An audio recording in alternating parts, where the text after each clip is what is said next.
easily start forgetting about the game. Just think about how bad a homecoming it will be if you lose. It's time for you guys to show the whole city what this football team is about. It's time for you guys to show this conference what this football team is about. Be bold out there. Know your opportunities, know your job, and get it done. Come on. If you do that, we will get a victory. And that's what we came to do, right? Yes, sir. We came to get a victory, right? Yes, sir. Well, let's go get a victory.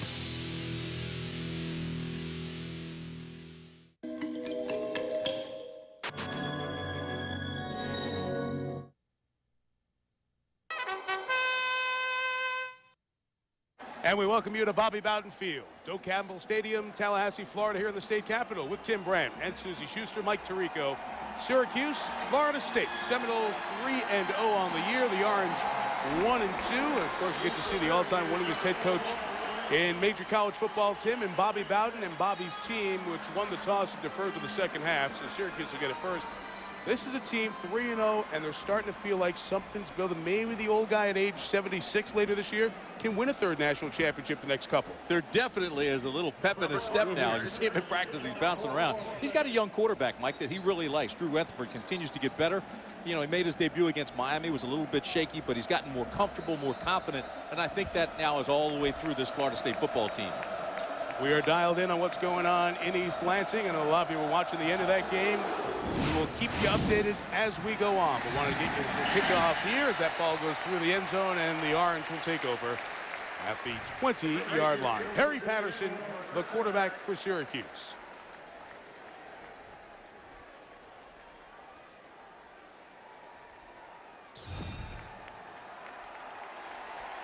Perry Patterson, McCaskey High School, Lancaster, Pennsylvania, moving up the charts in SU's all-time leading passer. As Perry Patterson played last year, and this is his 13th start. Tim, he's adjusted from the option offense to the West Coast offense. How's he doing so far? A lot like Florida State, a young quarterback who is continuing to adjust, but I think he's getting better at it. He's not looking downfield as much. He's going under with the dink and dunk. Damian Rhodes is his lone back. Rhodes gets it, gets about a yard. Buster Davis, the middle linebacker, in on the tackle. Syracuse lost to Virginia 2 weeks ago, 27-24. The Cavaliers a game-winning kick at the gun up in the dome. And Florida State played Boston College, so both teams coming off a bye week.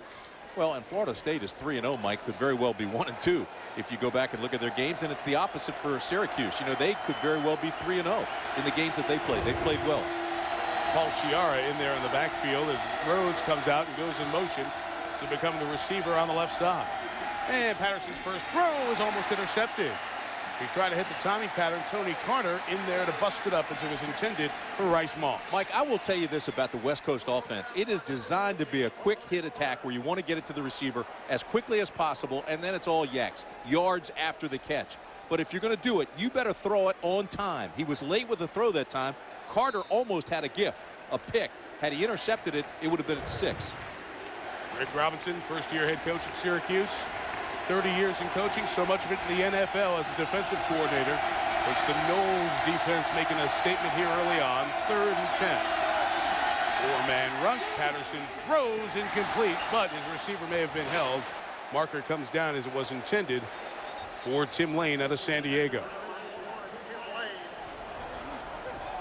Referee Dennis Hennigan.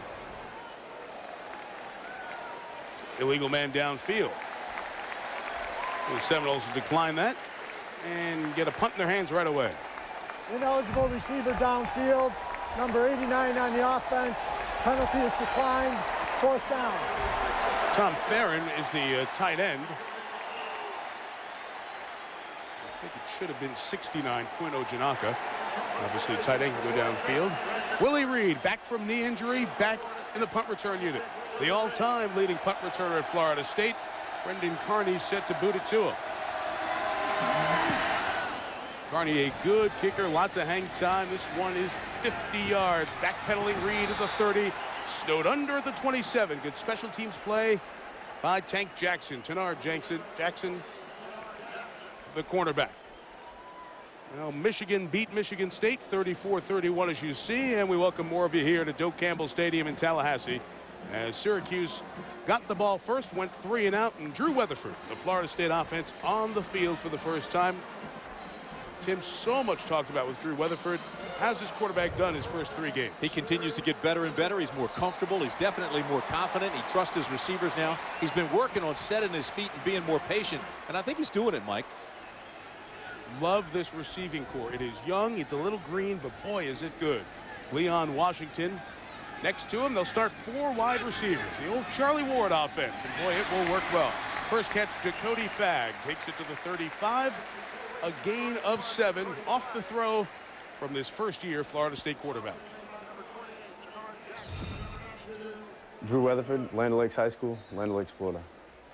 I'm the first rookie 3-0 starter at Florida State since 1996. Tim, he might set more marks as time goes on. He seems to have what it takes to be a quarterback here. Absolutely, and it's interesting, Mike, because Florida State has had trouble running the football last year and early this year, so they have gone to 4 wides to thin the defense out. Tough to catch pass, well covered and incomplete. Anthony Smith on the coverage. Pass was intended for Chris Davis, one of those 5 or 6 wide receivers we're going to see. Why are we seeing more 4 wide out of this group right now? Well, they're trying to spread the defense. They're trying to get the linebackers. They're trying to keep so many guys out of the box. Everybody was loading up on them, and one thing last year with Jeff Bowden takes so much heat as an offensive coordinator, they weren't throwing and or running out of the same formations. They were tipping their hands. They're trying to get away from that. They still have to be able to run out of these 4 wides. Syracuse forced to take a timeout. They had some personnel issues, so Florida State will have 3rd and 3 after this break. Minute and a half in, Seminoles won the toss, deferred the option. Syracuse's offense went 3 and out. For those of you who hadn't had a chance to see the orange, very different. Still a gray-haired, defensive-minded head coach on the sideline, but it's not Paul Pasqualoni, who was there for 14 years and is now coaching the tight ends with the Dallas Cowboys. What do you think Greg Robinson brings to this program, Tim? Well, first of all, let me see. Coach P did a great job in his first handful of years or more. You know, he was winning 8 games a year every year. They were 6-6 last year, and now Greg comes in, and I think he brings a lot of new energy into this program. All right, we'll be right back with the 3rd and 3 for Robinson's defense against the Noles when we come back to Tallahassee.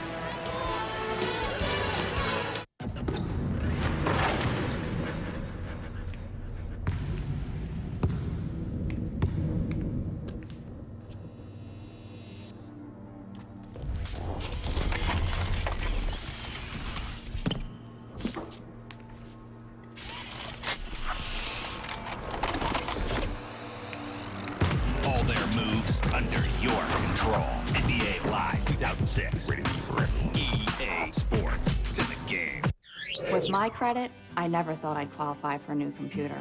But with Blue Hippo, all I need is a home phone and a checking account, and approval is guaranteed. We're talking to people who've discovered Blue Hippo Funding's Guaranteed Approval Program. It doesn't matter if you have bad credit or no credit, because we don't check your credit. Your approval is guaranteed with just an active checking account. I started my own home business, something I never could have done without a computer. And if you call in the next 10 minutes, we'll include a multifunction printer, scanner, copier with your order. A $250 value, absolutely free. And we'll also include a brand new digital camera, absolutely free. That's over $500 worth of computer accessories, all for free when you call in the next 10 minutes. I don't know why anyone wouldn't take advantage of this.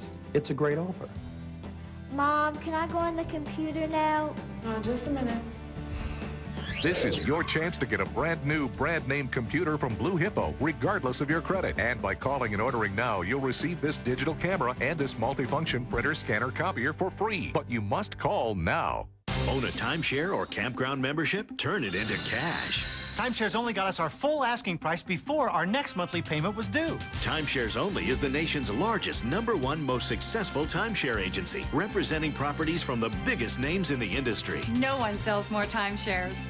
Call now and receive a free information kit, including 10 secrets to timeshares. You owe it to yourself to work with the best. Don't delay. Call 1-800-440-0534. Greg Robinson's defense brings a lot of pressure. Very often, young quarterback, you want to bring pressure. Florida State hopes to negate that with some of their 4 wides here today after the Syracuse defensive timeout. 3rd and a long 2 for the Noles. Hot day, quiet crowd to this point, and waiting to get fired up as Weatherford throws complete for the first down, just shy of the 40-yard line to Cody Fagg, sophomore out of Quincy, Florida. 2 catches here on the drive. Let's check the Seminoles around the quarterback, Weatherford. You'll see some youth on these Ameriprise starting lineups. Willie Reed, a senior back from the knee injury, and Leon Washington, the senior running back. They're important because all those other receivers behind those guys are freshmen. Nibla, Claude, David Castillo's back at center. Missed the last couple of games with a foot injury. Matt Meinrod and David Overmeyer close out the crew up front. This Florida State team with wins over Miami, by 52 over the Citadel, and by 11 at Boston College 2 weeks ago tonight. All kinds of time here for Weatherford. Coverage good downfield. Flag down as Drew skips out of bounds with no gain. The linebacker Tommy Harris escorted him to the sideline. Flag was thrown at the feet of Matt Meinrod. It's probably going to be holding. It is.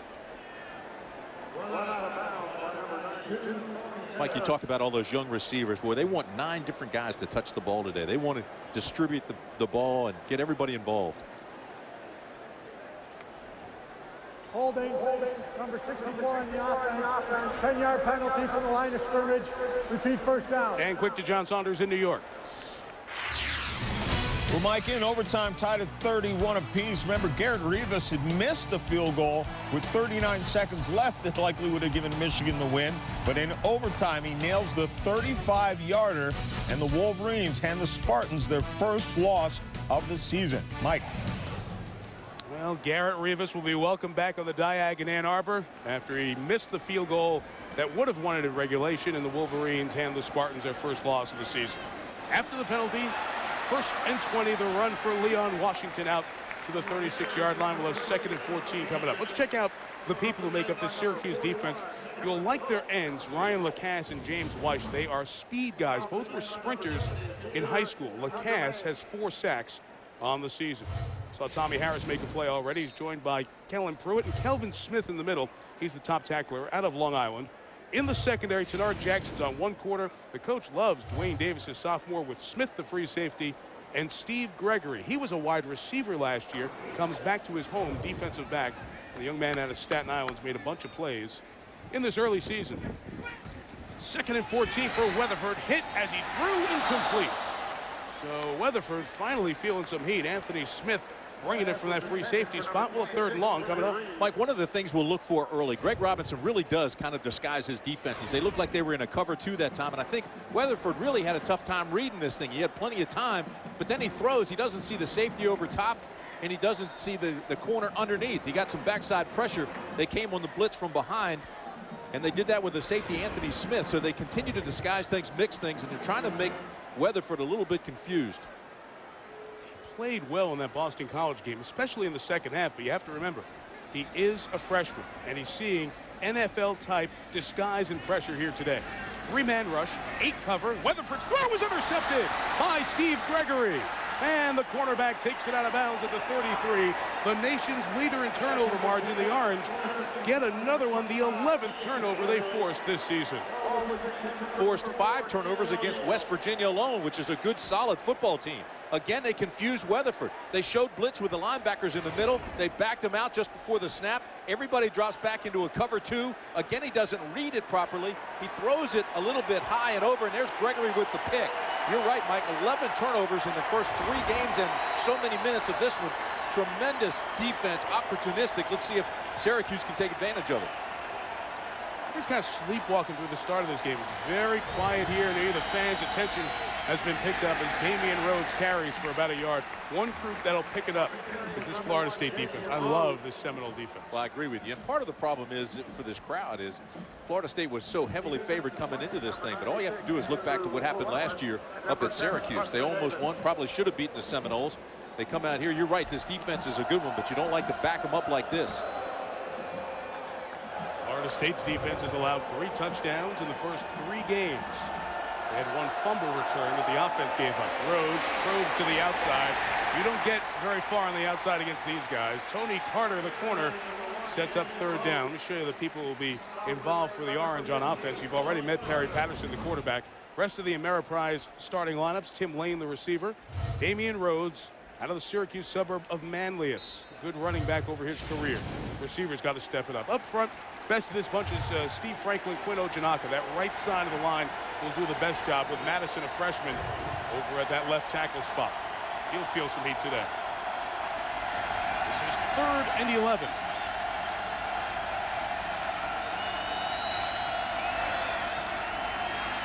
Lane, the receiver, caught it to the 29, so from there it's a 46-yard field goal with a twisting wind here in Tallahassee today. Syracuse is a walk-on kicking their field goals now. John Barker, who's only attempted one against Virginia and made it, so they might be in a 4-down territory. But that was 27 yards, Mike. You're right. This would be longer than that. And certainly, I don't think he's tested at this distance. Tell you what about Barker, though. You know, he was recruited to go to Ohio State.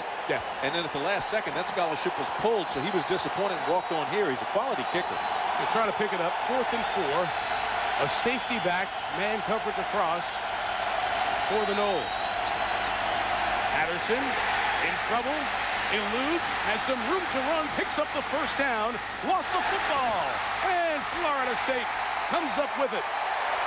So Patterson, who was an option quarterback, can make things happen.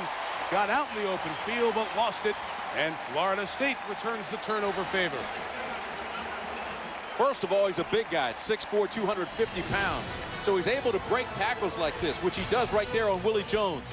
But then trying to get the extra yardage, the ball's not close to his body. He gets hit by the helmet on the ball. Bingo, it's loose. The turnover gives Florida State the ball at the 13 when we come back. I am so tired of overpaying for health insurance. Wow, I pay a lot less, and that covers me and my family. If you're self-employed or an individual looking for affordable health insurance for yourself and your family, do what I did. Call the Mega Life and Health Insurance Company for a free quote. I got individual attention from a licensed Mega agent who helped me tailor a plan to match my needs and was way more than affordable. I got great coverage at a great rate, and I could choose my own doctor on my own or from the network. Now get this. You're covered 24/7 whether you're on the job, at home, or anywhere in the world. So, do what I did. Call the Mega Life and Health Insurance Company for your free quote. You have absolutely no obligation, except the one to yourself, your family, and your business. Call 1-800-826-8007 for your free mega affordable health insurance quote. Call 1-800-826-8007. College from the Latin collegium, meaning association. University from universium, which literally means everything. And that's what America's institutions of higher learning are all about. People getting together to share a universe of knowledge and experiences in the libraries, labs, and classrooms, and also in the arenas and stadiums, the proving grounds for young athletes and the ancient ideal they honor.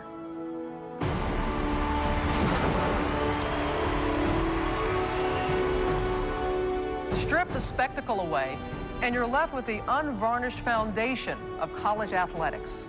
Working, dreaming, striving, playing for the love of the game and for the love and respect of your teammates.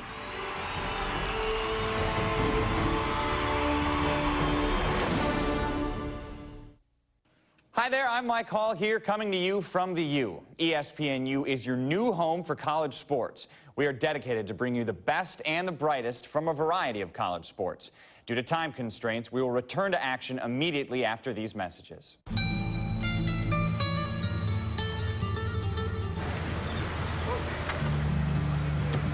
Keys. Daniela, open the trunk, please. Stop, real.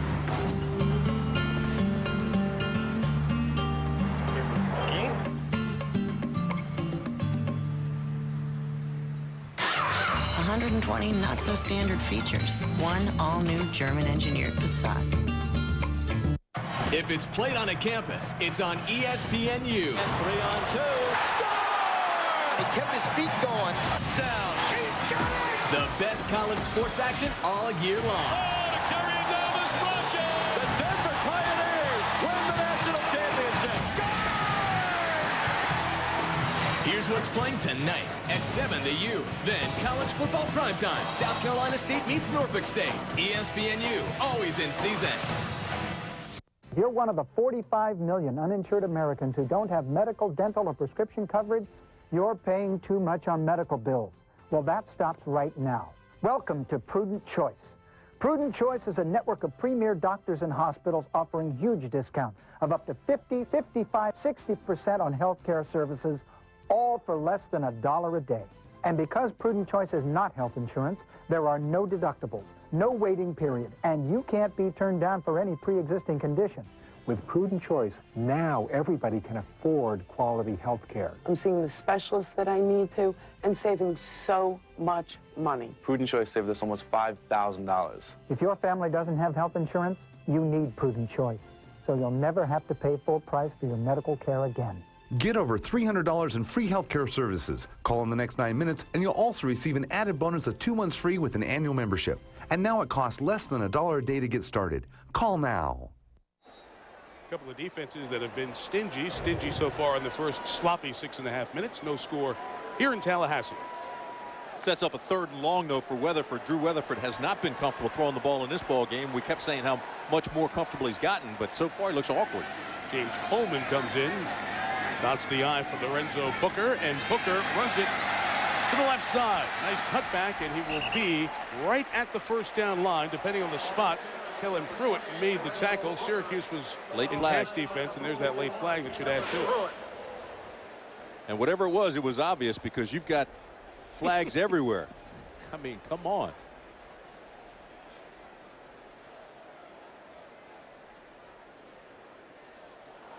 Dead balls, so if they picked up the first down, they will retain first down, so they'll likely have to come measure, see if the first down was picked up, and then assess the flag. Really has a strange feel to this ball game early on. And that's bad when you're a big favorite. And well, you're there's a no young question team. about it, and a good thing for Syracuse coming down here.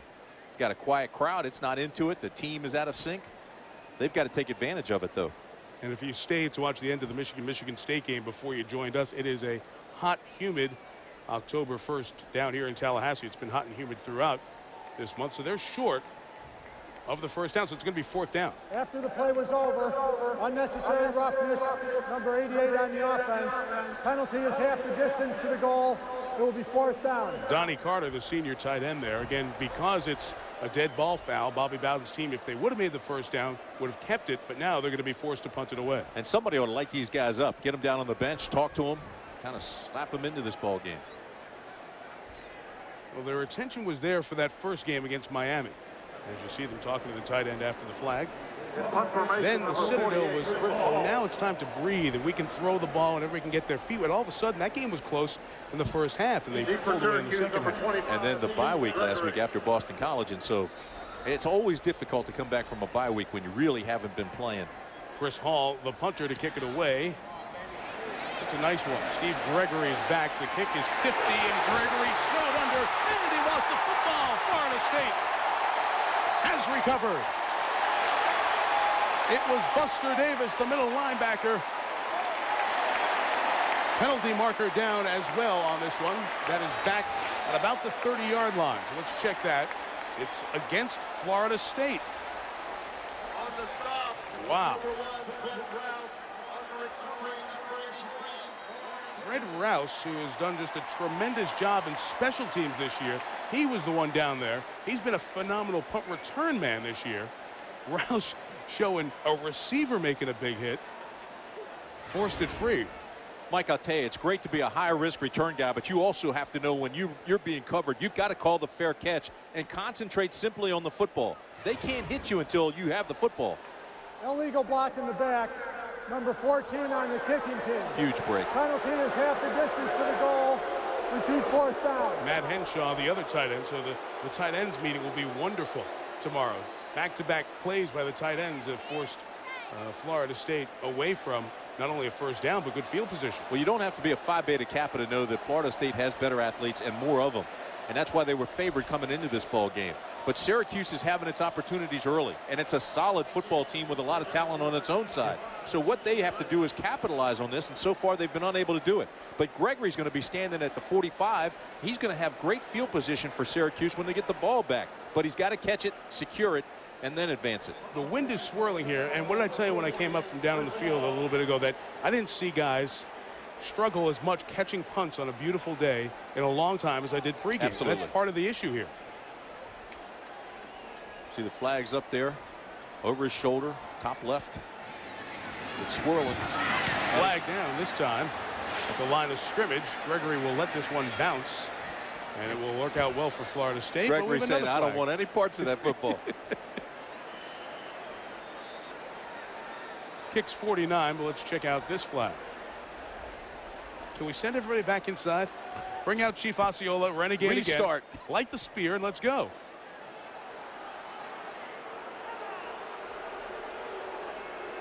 Illegal motion, number 4 on the kicking team.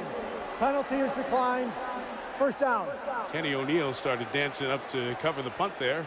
A little bit too soon, so Syracuse will take it at its own 45 instead of asking for another kick. So the punt will be 49. And Bobby says, let me talk to somebody here. And I'm sure they also talked to Perry Patterson after the last offensive series for the Orange. He needs to 1, 2, 3 throw. Throw on time, get it out to your wide receivers, let them get some yards after the catch. If you run the ball, make it a quick hitter. That's the way this offense is designed. And that is so different from the way the offense was designed. For about a quarter century, Syracuse's offense was option-based. The option is gone. It's the West Coast offense, 3, 5, and 7 step drops, screen plays, different type of offense for this team. Patterson incomplete on his pass intended for Rice Moss. And that is a part of it, Tim, as well. This is a brand new mindset for all of these players. And you see the learning curve in the stats. No question about it. That does show what they've been trying to learn and haven't not yet gotten it. But Paul Pasqualoni, as you say, was here for 14 years at Syracuse. He used multiple schemes offensively. It was a defensive coach's nightmare because he used everything from the wishbone to the pro style to the 4 wides. He ran it. Syracuse is without its best tight end, Joe Kovaleski. He is back home after an injury. Their best running back, Damian Rhodes, crawls forward. Going to mark him down just outside the 48-yard line. 3rd and 7 against this Florida State defense that, as we said, has only given up 3 offensive touchdowns all year. Burston, Fluellen, and Bunkley both got banged up in that tough game at Boston College, so watch them as they go. Wembley also up front.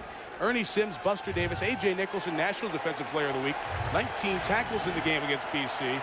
Carter and Ross on the corners. Roger Williams and Kyler Hall. Timmy's been talking about Kyler Hall, 41 all week. He shows up on most every play for the Noles. Flag down. Orange offensive lineman flinched. It'll be 3rd and 12. False start, number 60 on the offense. 5-yard penalty, remains 3rd down. It's the center, Justin Outen, who lost 30 pounds to become more mobile in his line duties. There's just a slight flinch right there, and that draws the flag. You know, this is where Perry Patterson has to be a leader. He's got to get in the huddle and say, all right, guys, we got to be crisp. Here's the snap count. Don't move until we have it. And then when we run the play, let's get it going quickly.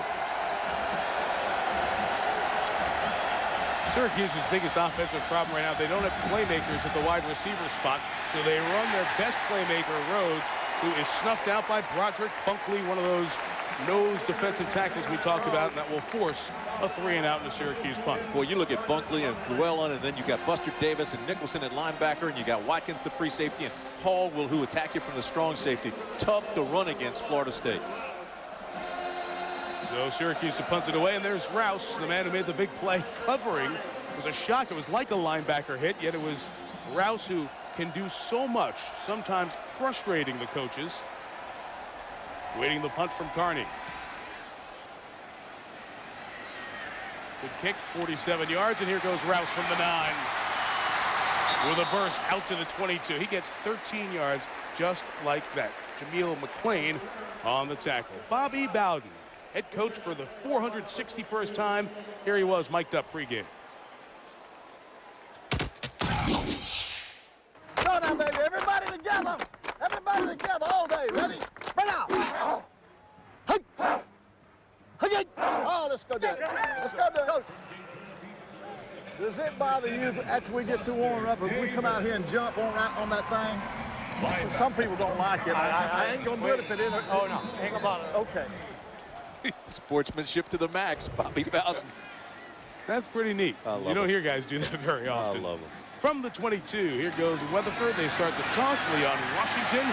Gregory tackle him underneath. Pickup of about 7 yards for Leon, the senior out of Jacksonville. The top tackle came from Anthony Smith. Mike, the alarm just went off. Syracuse had 2 opportunities, didn't take advantage of it. You can just see a little bounce now on the step of Florida State. They pull, they get out in front of this ball. And I'm telling you, you can just see now Florida State's ready to explode. At least you've got that feeling that the floodgates are about to open. It's a Seminole team that just had the wings brought in. They were so cautious. Don't lose the game was almost the offensive philosophy against Miami in that Labor Day night opener. Washington blockers on the outside now. Here goes Leon. Up to the 39-yard line. A couple of runs to the left side with a little oomph to them. 11 yards until Tommy Harris made the tackle. Interesting how they use Leon Washington and Lorenzo Booker, too. You and I were talking to him yesterday, and they say, hey, listen, we put ourselves in and out of the ball game on our own. And here's a look at Washington now. So he gets a big gainer, and Booker and these two will alternate. They'll take each other out of the ball games, and they don't mind it. That's They're very strange. happy. It is strange. There's Leon out of Jacksonville and Jackson High School. Put up big numbers there and has continued that through his 3 years at Florida State. Good game against Syracuse last year. At that time, a career-high 164 yards. Says if a running back goes in, it's 3 and out. Give him another chance. Washington's chance for the third time here. He'll get across the 40-yard line. Another flag. Yep. This one late behind the play. I feel like I'm at church. When the play happens, nobody, it's quiet. This is a very bizarre scene for 80,000 people. It really is. And the flags don't help. No. Holding, number 62 on the offense. 10-yard penalty from the line of scrimmage. Repeat first down. That's what John has cooking in New York. Mike, we're cooking up a Taco Bell update. Florida against Alabama. Brody Croyle, 87 yards on stride. The Tyrone Pro throw. That's their first touchdown of the day to make it 7-0. They've added 10 more. 17-zip. Number 5 is down to Alabama. Mike, back to you. Baby. Well, John, you see that fact there, and Timmy, you did so many games in Birmingham over the years. All the big games were in Birmingham, so they haven't beaten a top 5 team in Tuscaloosa in a long, long time. So this could be a big landmark win for this generation of Alabama football. After the penalty, first and long, Weatherford in the middle, complete. Drag it out to the 43-yard line. Again, the big target to Cody Fagg brings it in. We mentioned the heat. Susie Schuster has more on that. Well, Mike, it's already 90 degrees here on the field. You're seeing a lot of Syracuse guys already with their hands on their hips. They're just not used to this humidity down here. But it is 90 degrees, and Steve Gregory, the cornerback from Syracuse, did tell me he's had an IV in each of the 4 games so far. He says he dehydrates awfully easy. We'll keep an eye on that today. Yeah, and even though those first games have been at home, Susie, it's one of the great misnomers that people don't realize. The Carrier Dome, where Syracuse plays its home games, is not air-conditioned and is as humid a venue as you'll ever be in. Quick throw, Gregory covering there. This is ruled incomplete. No catch by Chris Davis, the junior, who's usually the most dependable of these FSU receivers. Now, how does that work? As a Syracuse alum, how do you let one of the best air conditioning makers, Carrier, not put one in the Carrier Dome? Yeah, their world headquarters were up there when the building opened in 1980. There aren't many days that require air conditioning. Well, that's true, too. In central New York. That's true, too. And nobody realized how warm the building would be. But when it is hot, in the games in September especially, now, that humidity is one thing. But it's a different thing to be down here when it's 90 degrees and you're playing outside and the sun's beating down on you. Hey, you make no mistake about it. A lot of that is mental, too. Oh, yeah, you're right. Needing to get to the 48, Lorenzo Booker is the back next to Weatherford in the 4-wide set. Third down, showing the pressure off the corner. Here it comes. Picked up by Booker, but it's short of the first down, and that's what the pressure can do. Good coverage by Tommy Harris and Syracuse's defense, which looked good all season long, continuing it here in their first road game of the year. That is exactly right. That's a huge stop for this defense because the offense was starting to feel its groove. Got a couple of good plays. The flag, of course, took him back, but it looks like Weatherford now has found a rhythm. He's starting to hit his passes a little bit. There was a good step in Washington and Booker as they run the football. So, you know, that's a big-time stop here. Heck of a quarter for the Noles. 4 penalties, 1 interception, and now the 3rd punt of this opening 15 minutes from Chris Hall. Nice high kick. Gregory missed the first one. Not going to bother with this one. And it is down back at the 13-yard line. 41 yards on the kick and no return. At the conclusion of today's game, we're going to select a Chevrolet player of the game from each team, and Chevrolet will make a $1,000 contribution to each university's general scholarship fund. Tim, we talked about this West Coast offense. Can the West Coast offense still be as effective as it was back in the 80s when Bill Walsh and the Niners were so great? Well, defenses have adjusted to the West Coast offense, especially with cover 2. They've done a lot of things off of that to stop it when Walsh was doing it. But yeah, it can be effective because what it does is it's a neutralizer. It breaks you down from 11 on 11 almost to 2-on-2 or 1-on-1. Stephen McDonald, the fullback, in for Damian Rhodes. A first down toss by Patterson, incomplete. as Quentin Brown, the sophomore from Maryland, was coming across the middle. Florida State defense has seen every version of offense you want to throw at them and have handled it over the years. Speaking to the Syracuse coaches, they just said, boy, Florida State front seven, guys get bigger and they get faster year after year after year. When you put them on tape and you watch them against the great athletes of Miami and Boston College, a team Syracuse knows very well, they continue to impress. Draw with Rhodes. Spinning it out to about the 19-yard line. We'll have 3rd and 5 coming up with 2.5 left here in this first quarter as you watch the scores go by on this interesting day in college football and baseball. He's a good-looking back. He's 6 foot, 211 pounds, Damian Rhodes. And talking to him yesterday, he says, I've got to be more patient. I've got to let the hole develop. And during their bye week, offensive line coach says, hey, come on down and spend some time with us. So they kind of went in slow motion, had the linemen show him what they're doing on each play, why they're doing it. He said he learned a great deal out of that, and he thinks it's going to help him here today. Yeah, I found it really interesting because the blocking schemes are different from the option-based blocking schemes they ran in the past. Rhodes sticks his head down there as a penalty marker, likely for holding against Syracuse, but they're shy of the first down. So Florida State will probably decline this and take the punt.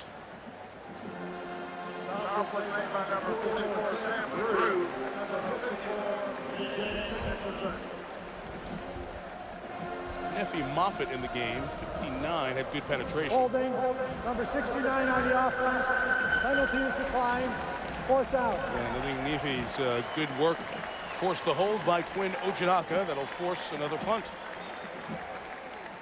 Well, if you're a fan of punting, this has been a terrific first quarter for you. Or penalties. If you're a fan of penalties or flag day. This has got it all. Willie Reed now back to receive. This will be the 5th official punt. We had the other 2 that were called back with penalties by Florida State.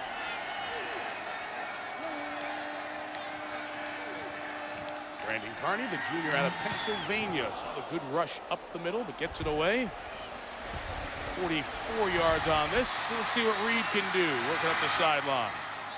All down at the 45-yard line by Dwayne Davis. Well, Bobby Bowden's had a lot of great quarterback. A couple of Heisman winners. It's been tough the last few years, but we asked him about the guy under center now, the freshman Drew Weatherford. Here's a freshman, never played in a college football game. Now, who are you going to start out with? Miami. Oh, goody. What can you do against Miami? Nothing, but don't get us beat. And he didn't do that. He has passed every step so far. Now, he's still got a lot more to learn, you know. And but gosh, I'm very proud of what's happened up to this point. And because of that maturation process, they've given him the ability now to check in and out of different plays. And, you know, he was 20 of 38 against Boston College with 2 touchdowns. So you can really see him growing, and he's a great kid to be around. And 188 of those yards, Tim, came in the second half. So really settled in against a good BCT. A little boot here to throw, high but hauled in. Your numbers are going to look good when you have these receivers. Chris Davis, 6-footer.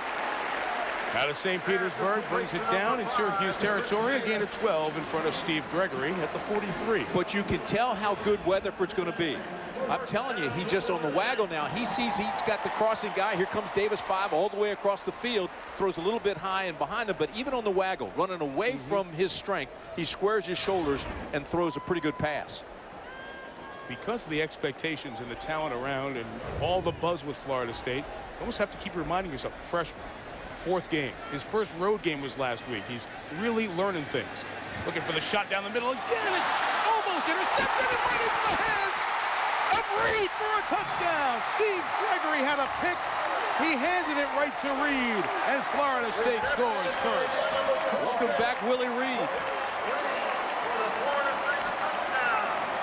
Only returning senior wide receiver, and he wanted to play after missing 2 games. And watch this gift. This is a welcome back gift. Gregory just tips it to him with his left hand. Reed never gave up on the ball, coming back from that knee injury, and he gets a touchdown. Unbelievable. Gregory thought he had his 2nd pick of the day. He dropped the punt earlier. He's been unable to hold it. The extra point sneaks through by Gary Sismasia, and it's 7-0 Florida State. Not a good throw by Weatherford. A great result. Even if Gregory doesn't get the 2nd tip on it, Reed won't get it. Room service for Willie Reed. 7-0 Noel.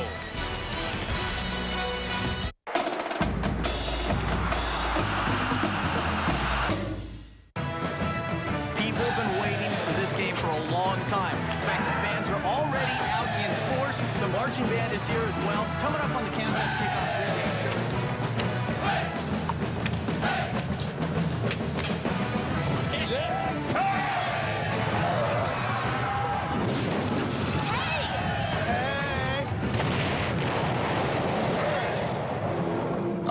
Football.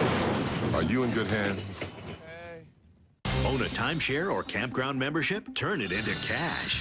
Timeshares Only got us our full asking price before our next monthly payment was due. Timeshares Only is the nation's largest, #1 most successful timeshare agency, representing properties from the biggest names in the industry. No one sells more timeshares.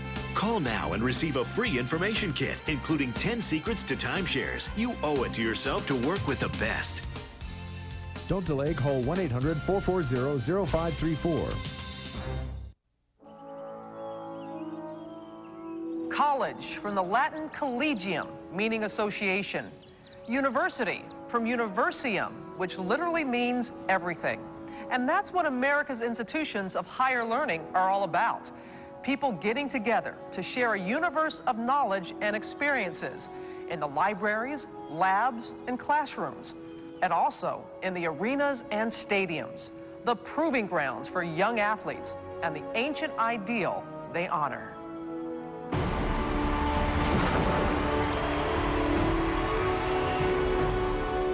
Strip the spectacle away, and you're left with the unvarnished foundation of college athletics. Working, dreaming, striving, playing for the love of the game and for the love and respect of your teammates.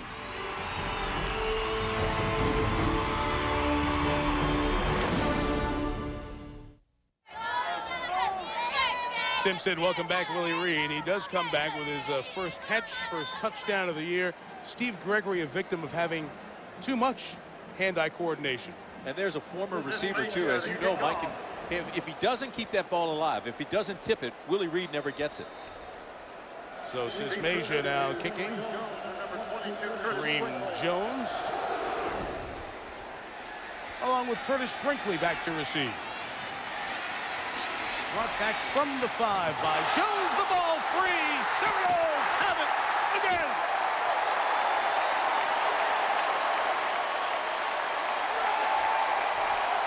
So another fumble. And Florida State comes up with it. Lawrence Timmons may have been the man to clean it up. Can't turn the ball over anywhere and expect to win on any level, whether it's Pop Warner or the pros or even here in college. But if you're on the road, it's deadly. And especially when you're an underdog and playing against Florida State. Put that ball, tuck it away. It's too far from his body. Once again, the helmet hits the ball, knocks it loose, and the Seminoles are back in business. See the hit coming from the left side of your screen. It's twice, though, Mike, where the hat was right on the seam of the football. And Kareem Jones gives it up. So some of the young Syracuse ball handlers have not handled it well, forcing another turnover. So after the freshman puts it on the ground, here goes Leon Washington. First down run to the 11. James Weish there to make a saving tackle. Leon Washington could be the Noles' best all-around athlete, certainly a leader. Usually they put him in screens. They want to get him to the outside. You see the first 3 games, 0 fumbles lost. Today, 2 already. And as you mentioned, Mike, this was the top turnover team in the country. Syracuse led the nation coming into this game with a takeaway margin. Going to measure here for the first down. On the run by Washington. Just 2 links shot. It's so weird to come into the start of this season without Florida State being in the championship talk. Miami wasn't, Florida wasn't. Now the Gators, we saw their trail in Alabama. Miami plays South Florida tonight, but they've all gotten off to good starts. And you look at that '99 national championship, Tim, from 1990 to 2000, 11 years. That guy lost 15 games. Well, in the 5 ensuing years, 01 through now, they've lost 15 games. That's why the swagger has left Florida State a little bit. And while they really aren't being mentioned nationally, at practice and all through Tallahassee, they certainly believe they can win a national championship. E.J. Dean is the fullback for Washington. It's second and a couple of chain links. Leon will take it to the outside. He stopped close to the line. They'll umpire and spot it, and may have to measure again. Championship, though, is going to be more difficult to come by in the ACC now. This will be the inaugural year, the very first year of the ACC championship game. A lot of people think that'll be Florida State and Virginia Tech. That'll happen about 3 hours down the road over in Jacksonville on that first Saturday in December. So the team that gets out of there will have earned their way to the national title game. It's interesting to see Virginia Tech get some first place votes last week, even though USC hadn't backed off at all. It's like those same two chain links still remain.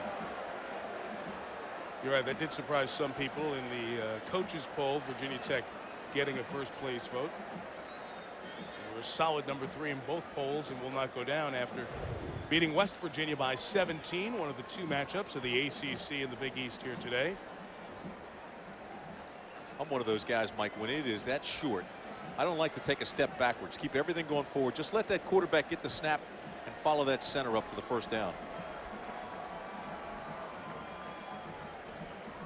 Florida State has always been very proficient in this, just line them up and go at you. And I think part of it is they do a lot of goal line with their best against their best during the practice weeks. There's not an offensive lineman below 300 pounds. 3rd and inches, that's what you were calling for there, Tim, as Weatherford just works his way.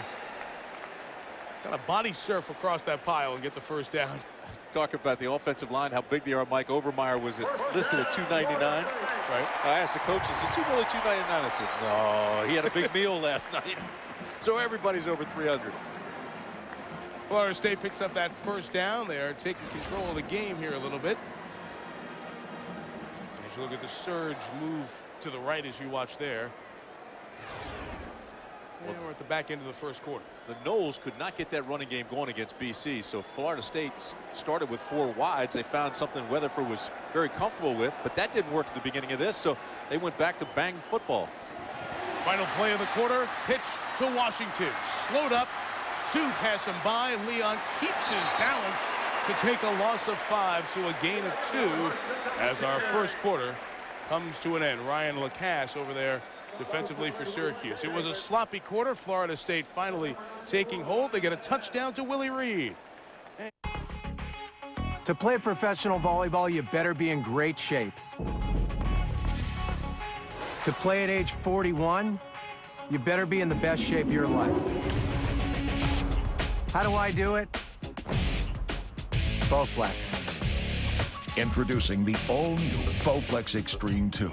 Now you can get great results faster than ever. I've been an athlete all my life, and nothing works better than Bowflex. I've been on this machine for 6 weeks and packed 12 pounds of muscle onto my frame. Call right now for your free DVD that tells you all about Bowflex. I put the Extreme 2 to the test. I got pumped arms, ripped abs, and legs of steel. Let's face the facts, we all get older, but we sure don't have to look it. I'll admit it, I want to look good and perform well at the beach. But if I'm out slamming it with 20-somethings, I need the kind of shape that only comes through strength training with Bowflex. Change your body in one easy 20-minute workout, done just 3 times a week.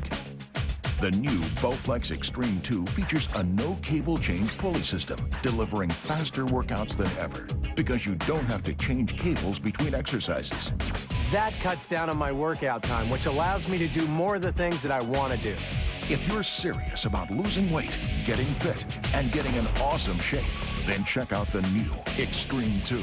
To be back playing pro volleyball after leaving the tour over 10 years ago is amazing. If you want real results real fast, you need a real Bowflex. Believe me, there are great advantages to having a Bowflex body. Call right now for this free DVD or order directly from Bowflex for only $25 a month. Call today or visit them online. I'm 41 years old, and I'm in the best shape of my life. College, from the Latin collegium, meaning association. University, from universium, which literally means everything. And that's what America's institutions of higher learning are all about. People getting together to share a universe of knowledge and experiences in the libraries, labs, and classrooms, and also in the arenas and stadiums, the proving grounds for young athletes and the ancient ideal they honor.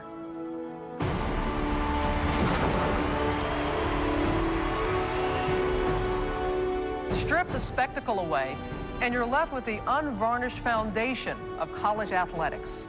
Working, dreaming, striving, playing for the love of the game and for the love and respect of your teammates.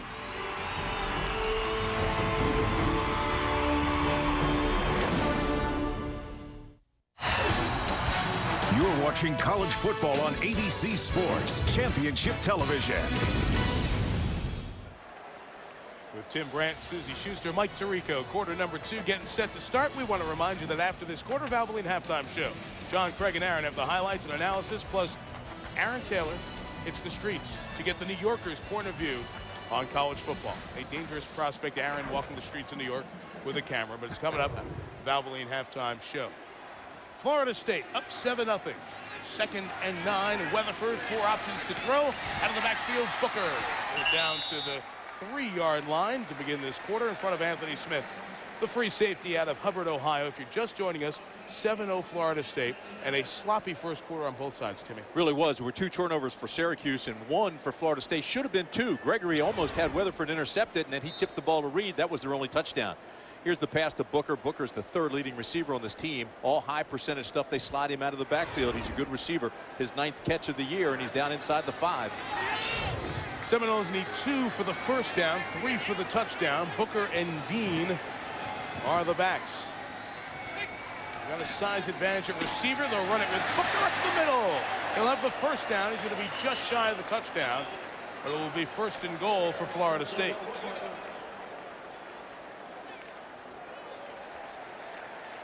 Nice inside running by Lorenzo. Top rusher in each of the first 2 games for Florida State.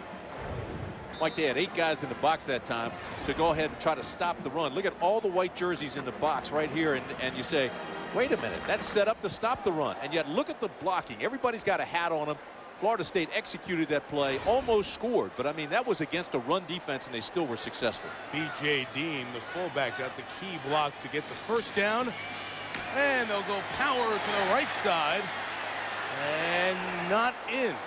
2nd down coming up. James Coleman, the senior out of Tallahassee, who all he does is run for 1-yard touchdowns. He's done it twice already this year.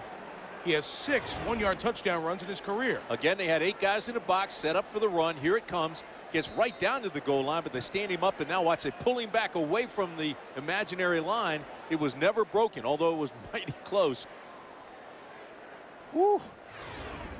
Dwayne Davis, that strong safety who Greg Robinson loves, was in there as part of the hitting crew. Nose of the ball almost touching the line. Coleman and Dean in their power together. Weatherford hurdles himself over the pile to get in for the touchdown, and Florida State makes it 13-0. See, I'm convinced if you put a linebacker over top of the center, know that quarterback sneak is coming, which we do. We even called for it. You got the nose tackle and the linebacker right there over the center. You still can't stop that play because just the momentum and going forward, you try to get low and establish a new line of scrimmage a yard deep in Florida State's backfield. You cannot do it because he's going over the top. Virtually impossible to stop. So Gary Sismasia comes on to add the extra point. So another Syracuse mistake turns into a Florida State touchdown with Weatherford. They fumble the kickoff after the Noles' first score, and Drew breaks the plane to sneak it in. He crossed the plane before he lost the ball. 14-0 FSU on top. Is your child protected for the future? Gerber, the baby people you've known since you were a baby, offers you a way to help with that protection through their Grow Up Plan for Children. It's a $5,000 cash value insurance program that costs less than 11 cents a day. At age 21, that protection doubles to $10,000 with no increase in premiums. So call now for your free information package. Call this toll-free number for free information about Gerber's Grow Up Plan. Call now. Neither the heart nor the lungs could take it, breaking the 4-minute mile, that is. TV Guide says it's an inspirational sports movie. Who is that boy? Roger Bannister, sir. The Boston Globe says this one belongs on the big screen. Who's your coach? I'm just a medical student. Good Lord. The New York Post says it's a remarkable story. It's all up to you to do what no other human being has ever done. ESPN Original Entertainment proudly presents 4 Minutes. Tonight at 7 p.m. Eastern on ESPN2 after MLB Division Series. My name is Izzy Paskowitz. And I've been running surf camps for autistic kids for 7 years. What's perfect for us is to see that screaming and the kicking when they go out. And when they turn around and ride that wave in, it's just nothing like it. And there's the parents, tears in their eyes, saying, we've had a lot of tough times, but today was just a perfect day.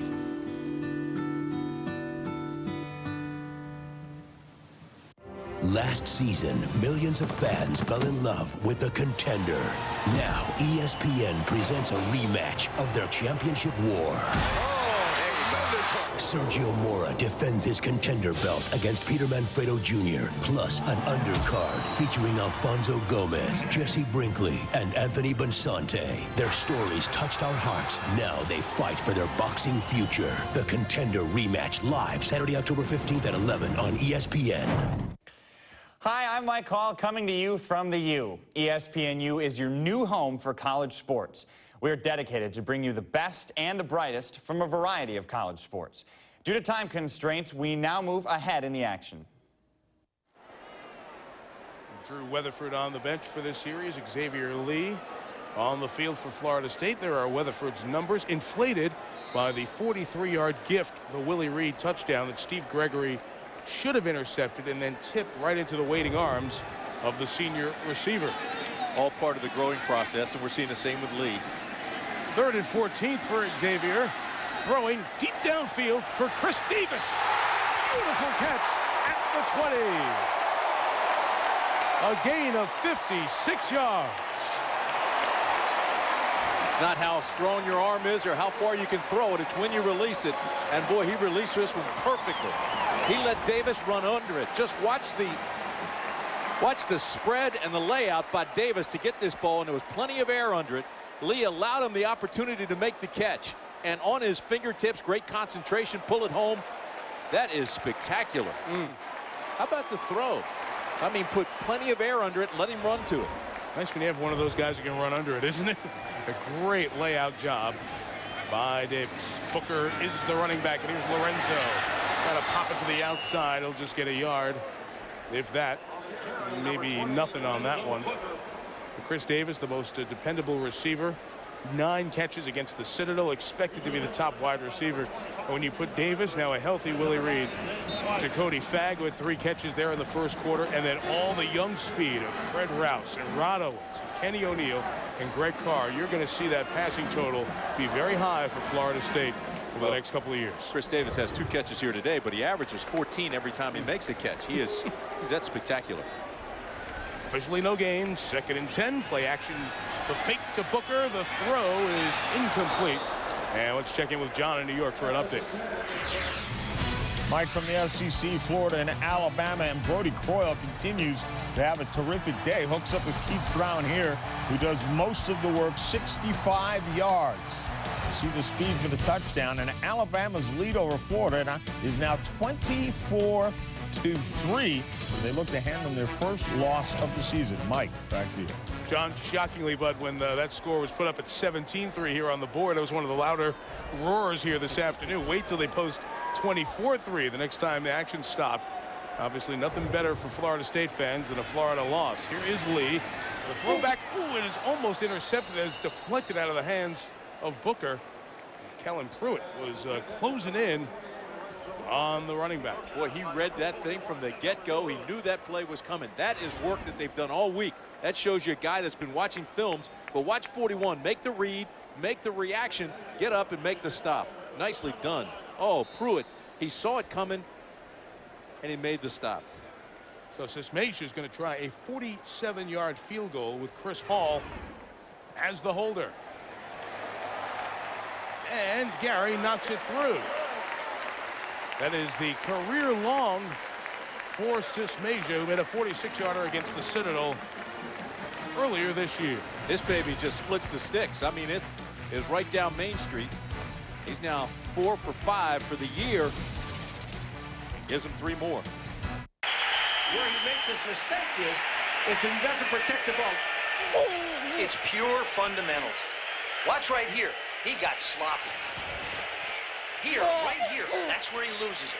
Let's look at that again. Hey, honey, did you? Always switch it to the other hand, away from where the pursuit is coming. What exactly are you doing? That's a mental breakdown. He got a little reckless there, and I'm sure he's going to catch an earful on the sidelines. Here's to the beginning, a chance to carve out a new path. For this time will be different. This is the year we leave our mark. This is the game we play together.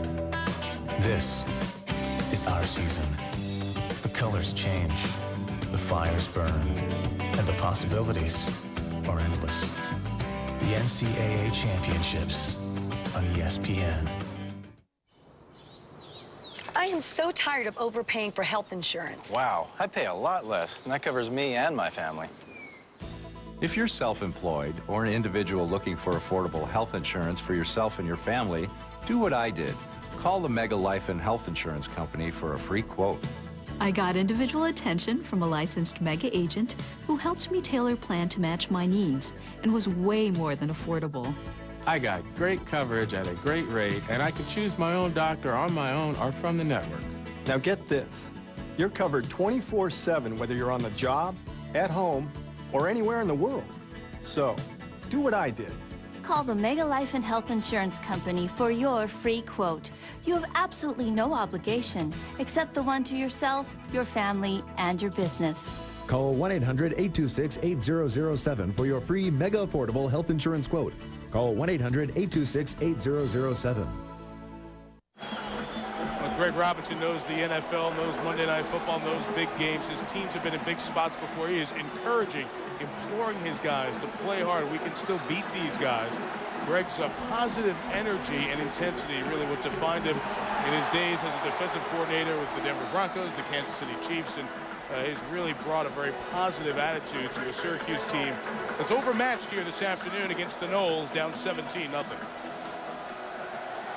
Curtis Brinkley, Kareem Jones back to receive. Sismasia for the second time puts it out of bounds. So Syracuse gets it at the 35.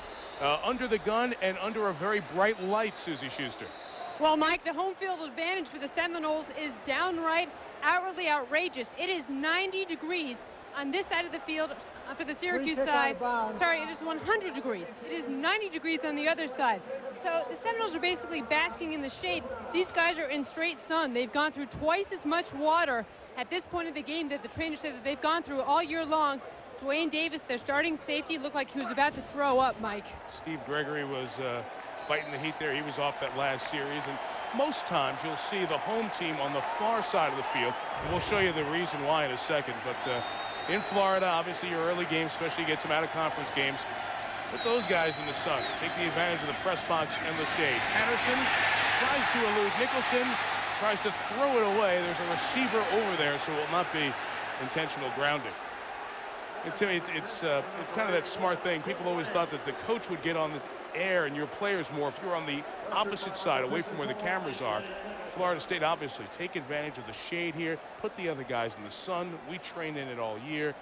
Let them bake a little bit. No question about it. Put them right under that magnifying glass and let it burn slowly. And that's exactly what they're doing to the opposition. And so far, it's just taken its toll. And again, I say so much of that is mental. I mean, obviously, you're going to get dehydrated. You got to keep your fluids. And unless you're cramping up, though, you just have to keep going. I mean, your body has a little switch that'll turn off eventually, and you just pass out. But you just keep going until that happens.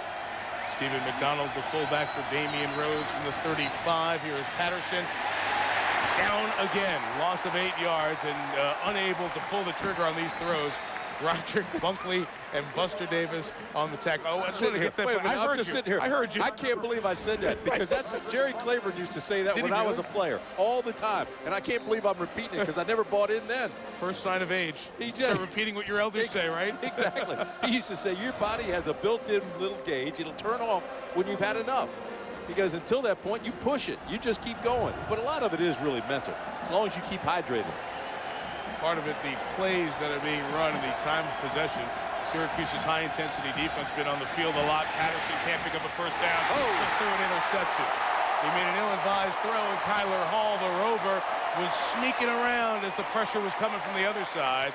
And Patterson is not playing a good game right now. Just look at the body language, Mike. I mean, Florida State is bouncing around and celebrating like it's 25 degrees. And everybody for the white jerseys just kind of got their shoulders slooped and their head down. And the body language is saying, hey, we're beaten. This is not a good pass. He tried to set up the screen, tries to throw it over and throws it right into Hall's hands. Kyler Hall's one of those guys that's very aggressive. Look at him read. He comes up. He knows the screen's coming. He puts himself right in the middle of the screen and makes the interception. Got it at its highest point. Read, react, and make the interception. Nicely done. Also active a pick earlier this year. Number 2 tackler on this team. They put it in the hands of Davis, taken out of bounds at the 17-yard line. Chris, the junior from St. Petersburg. Anthony Smith takes him out of bounds, and Florida State again with great field position. Kyler Hall, who was a high school quarterback, got here and really struggled, had some health issues, and had some problems where he had to sit out for a long period of time and didn't know if he'd really be able to play again. But he comes in and he's having a great year. He's very aggressive. He's a captain. He's a good hitter. And now he gets that interception, which is his second of the year. Yeah, that nerve problem in his shoulder, and really thought after the injury right about this time last year that his Florida State playing days might be done. Antoine Smith comes in, and the running back takes a shot as he's taken down at about the 15-yard line. So Smith, the freshman from Florida, 8th carry or 9th carry of the year. A lot of folks had him as the top-rated prep running back in the country. Watch the end of this play. Watch the cornerback, number 28, Jannard Jackson, come up, and they go hat to hat right here. Great hit by Jackson. But then if you watch him bounce up, you know, it's the Florida State guys are screaming around. They're having fun, and they took the brunt of the hit. Drew Weatherford back in at quarterback for this series. Xavier Lee helping lead the Noles to a field goal the last drive. 3rd and 1. Smith. Ball came out. Syracuse has it, and they've recovered at the 21-yard line. So it was almost as if the play had come to an end, but Kellen Pruitt, who broke up the screen on 3rd down the last drive, comes up with the fumble. It might have been James Weish coming over to make the hit. Florida State saying he was down, and it's a reviewable play, but I don't think so. I think the call stands, and they're just going to go.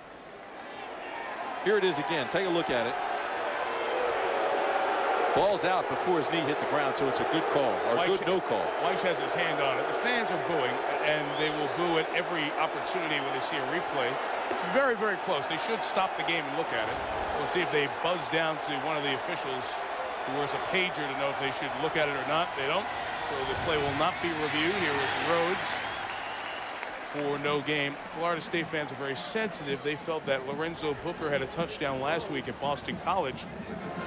Matthias Kiwanuka, their fabulous defensive end, chased it all the way down, made a play, forced a fumble. Florida State felt that other replay angles would have shown not to be a Seminole turnover. Well, there's Major Applewhite, one of the great college stories of the last few years at Texas as the quarterback. Major is now the quarterback coach at Syracuse, and he is trying to spoon feed Perry Patterson through a struggle here in the first half. I don't know if even Major would be able to get the job done right now. It is tough sledding for the quarterback. And you know what you say about Major Applewhite in his career? You don't look at the stats. You just say, here's a guy that carried himself with class under all kinds of difficult situations. There were times when he got benched, and it was a quarterback situation there where they were going back and forth. He never lost his class, and every time he was in the ball game, he seemed to produce. This was earlier after the last series. Major's trying to explain to Perry Patterson, you're going to get the ball out. You get the ball out quick, or else you're going to be in the trouble that you're in, because these guys have ears pinned back and they're coming. And they're bringing heat. You don't know where it's coming from. And read the safety. If the safety jumps in the middle of the screen, don't throw it. Safety should always be his first read. Syracuse jumped as things are coming apart at the seams for the Orange here in this one. Here's the call. False start, number 72 on the offense, 5-yard penalty, remains 3rd down. Mike, this is amazing to me because this is a team that only had 1 penalty against Virginia, only has 19 penalties all year for 143 yards. It's not a highly penalized team, and today they just look sloppy and they don't look mentally focused. Jason Green, the left guard, getting it there. Florida State come up with 3 sacks already. Can't just run a draw to save everybody's hide here. Damian Rhodes, who's had a nice running first half, gives them punting room out to the 25-yard line. Pat Watkins, the free safety, made the stop. So despite the Florida State fumble, Syracuse cannot pick up a first down, and Rhodes hobbles his way over to the sideline. Well, you don't like to see that. I mean, they've had a couple of big plays. Patterson had that 16-yard run, but he fumbled. Then you had Rhodes with an 18-yard pass reception. You got this big run here, not enough for the first, but they've had some big plays. Home run hitter Fred Rouse waiting for Brendan Carney's kick.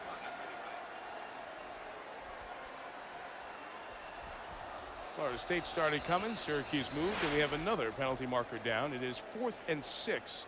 So if it's on Florida State for any reason, it still would not give Syracuse a first down. It's going to be 4th and 1. Offsides, number 16 on the defense, 5-yard penalty, remains 4th down. Michael Cornegay, who had a hit on that kickoff that was fumbled by Syracuse earlier in the game. See, Mickey Andrews, the longtime defensive coordinator, this is his special teams unit, the punt return crew. So he gets very involved, and he had a great comment about Rouse earlier this week. He said, you know, when the air comes out of a little balloon, it can go anywhere, and you don't know if it's going to be good or bad. That's what Rouse is like sometimes. The punt return, he's kind of cocked off to the side. He's waiting to get the angle on it, like he's ready to break on. He's a with style return guy. Also said those balloons are fun to watch. So is Rouse. His kick by Carney is very high, but it didn't go very far. On the bounce it does, and this is going to look on the stat sheet like a very nice, not returned 43-yard punt. But it wasn't a very good kick. Time now for the Pacific Life game summary. And it's been pretty much a gift fest.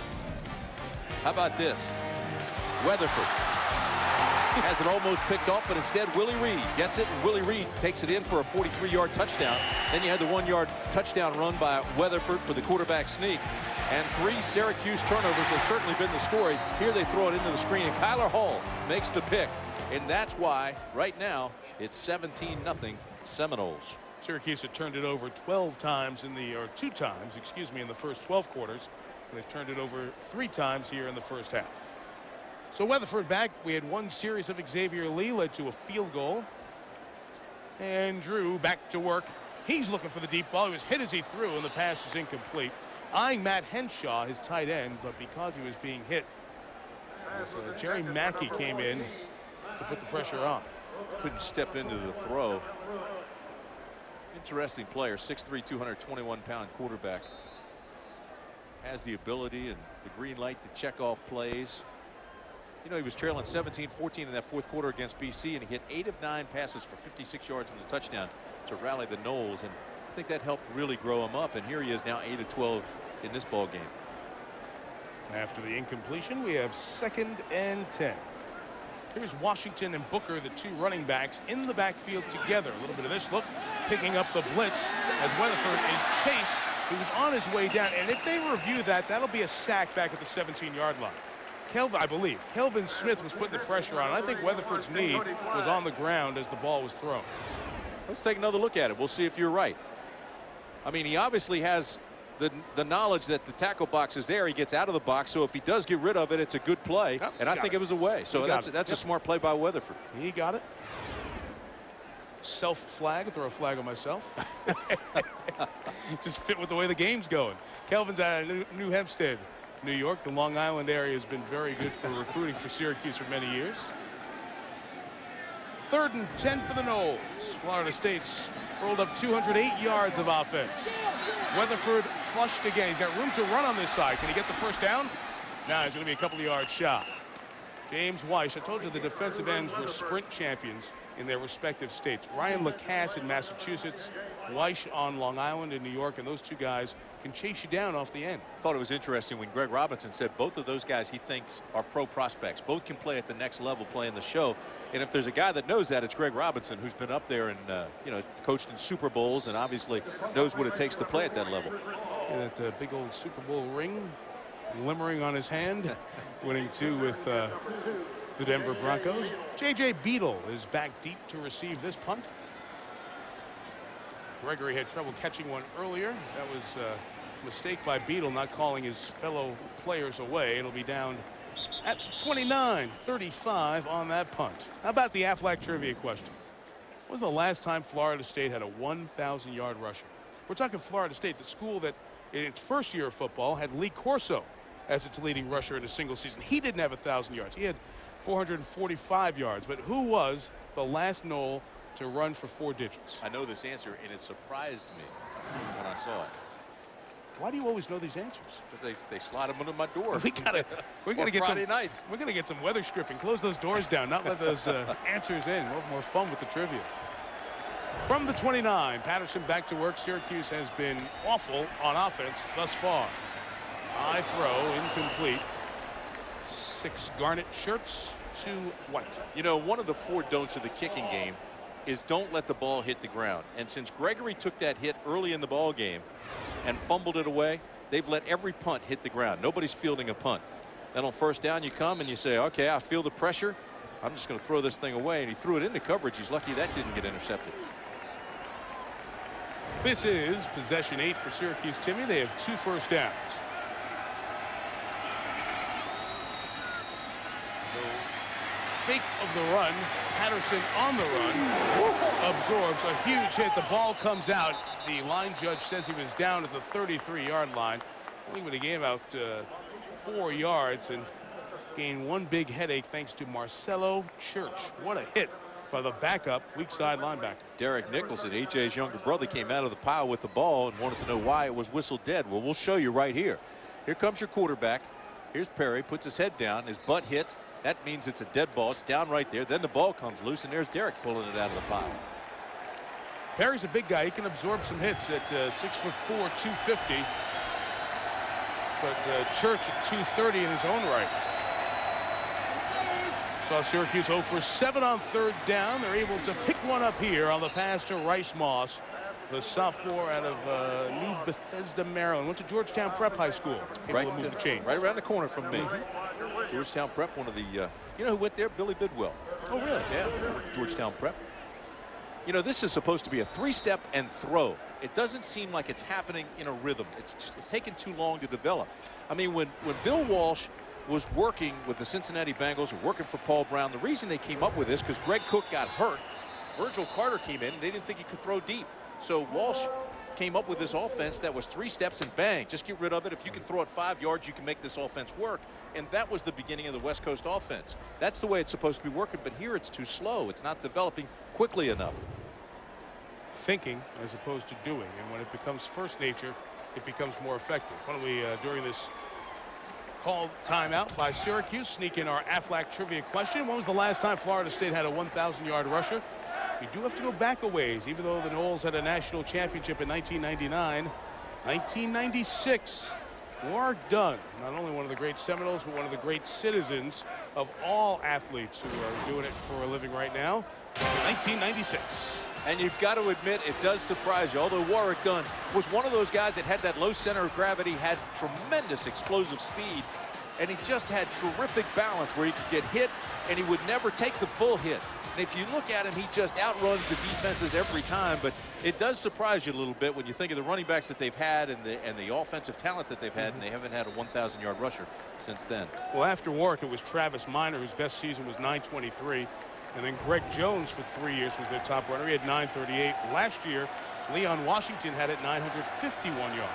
And Greg Jones was my pick when that question came up originally. I thought he had 1,000. Out of the timeout, they go to Kareem Jones on first down. Jones, the redshirt freshman, tackled by A.J. Nicholson. He's seeing action here. Remember, Damian Rhodes kind of limped out of the pile after that 3rd down run on the prior drive.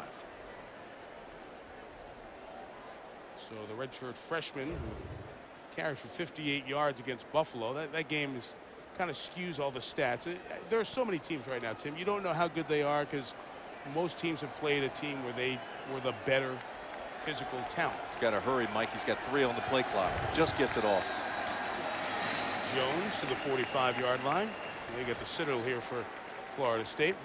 All their stats are skewed because of that game, but it's kind of what we're seeing as we get towards conference play and this final non-conference test for these teams until they get to the end of their schedule. Syracuse still has to go to Notre Dame. Florida State plays Florida.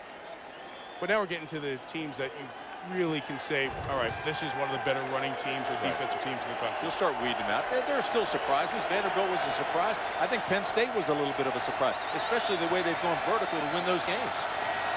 John will have highlights of that with Aaron and Craig at halftime. Patterson eludes one man, not the next, brought down. It was great effort by Cameron Wimbley for the 4th Florida State sack. He almost had Patterson the first time, stood there the second time and gets it. Florida State takes a timeout with 48 seconds to go. Looked like Patterson was looking deep for Tim Lane. And he drops it. He could feel it starting to break down now. That's why he tries to slide out of there. But he still has his eyes on Lane. He still thinks he can get to him. And the pressure. Look at 54 Nicholson. I mean, he just flies around. Every play, every play. Well, and when you've got the guys up front like Wimbley and guys like that pushing and Bunkley and Fluellen, you follow those guys up there and you're gonna get around the ball a lot. Poor stats for Patterson. This offense looked to have hit another stride and improve in the second half of the game against Virginia, but better defensive talent here from Florida State, making the Syracuse offense look more like it did against West Virginia when they were limited to 103 yards. Brandon Carney staying busy, will kick again. The last 2 times Florida State has come with the punt block, not the return, and they've been coming close. They think he's a slow punter. This is 6th kick. He had 11 in that game against West Virginia. We've overloaded the right side, near side, and almost get there from that side. Rouse calls for and makes the fair catch at the 29-yard line, a 36-yard kick. We mentioned John, Aaron, and Craig coming up. Valvoline halftime show. They'll also have Aaron taking us around New York to see what the Big Apple thinks about college football. Also have highlights. USC trailing into the second quarter, the #1 team in the nation at Arizona State, where their streak began. Guys will keep us updated on that coming up. Valvoline halftime show. One of the teams we mentioned, Penn State, leading Minnesota 20-7 in the second quarter of that game. And Minnesota, of course, ranked and heavily favored going into that ball game. Alabama beating Florida. Interesting Saturday. Highlights of the early games. Many of you watched Michigan in overtime beat Michigan State by 3. Weatherford to Willie Reed. In and out of his hands and incomplete. Willie's still trying to shake the rust off. But now with that injured knee for a couple of games, comes back in. That's a great get. Great return to have him back in the lineup. And he's the leader of this group. He's the one who's setting the example because he's been around the block. Sure. Chris Davis might be the most dependable guy. Dakota Fagg is still a sophomore. And then you have those 4 freshmen, Rouse O'Neal. Greg Carr we haven't seen yet. 4 touchdowns the last couple of games. He's been in the lineup but has not hauled it in. It's 6'6". Blitz, Weatherford chased, brought down by Smith. The ball comes out. So it was a part of the end of the play. I guess it was. Florida State coming back up with the ball. So a wonderful effort by Anthony Smith. Watch number 20 chase him down from behind. He's a 6'1", 200-pounder, and here's a guy that just doesn't give up on the play. Backside, brought the safety, and boy, he just plays like a third corner on the nickel. And you look at this, he's saying, all right, we're getting some, making some plays here. We're making some things happen. Even if it's the end of the half. Yeah, Tim, he thought he was going to come up with that turnover. Instead, Florida State will wisely say enough is enough. We'll take it to the locker room and end this first half.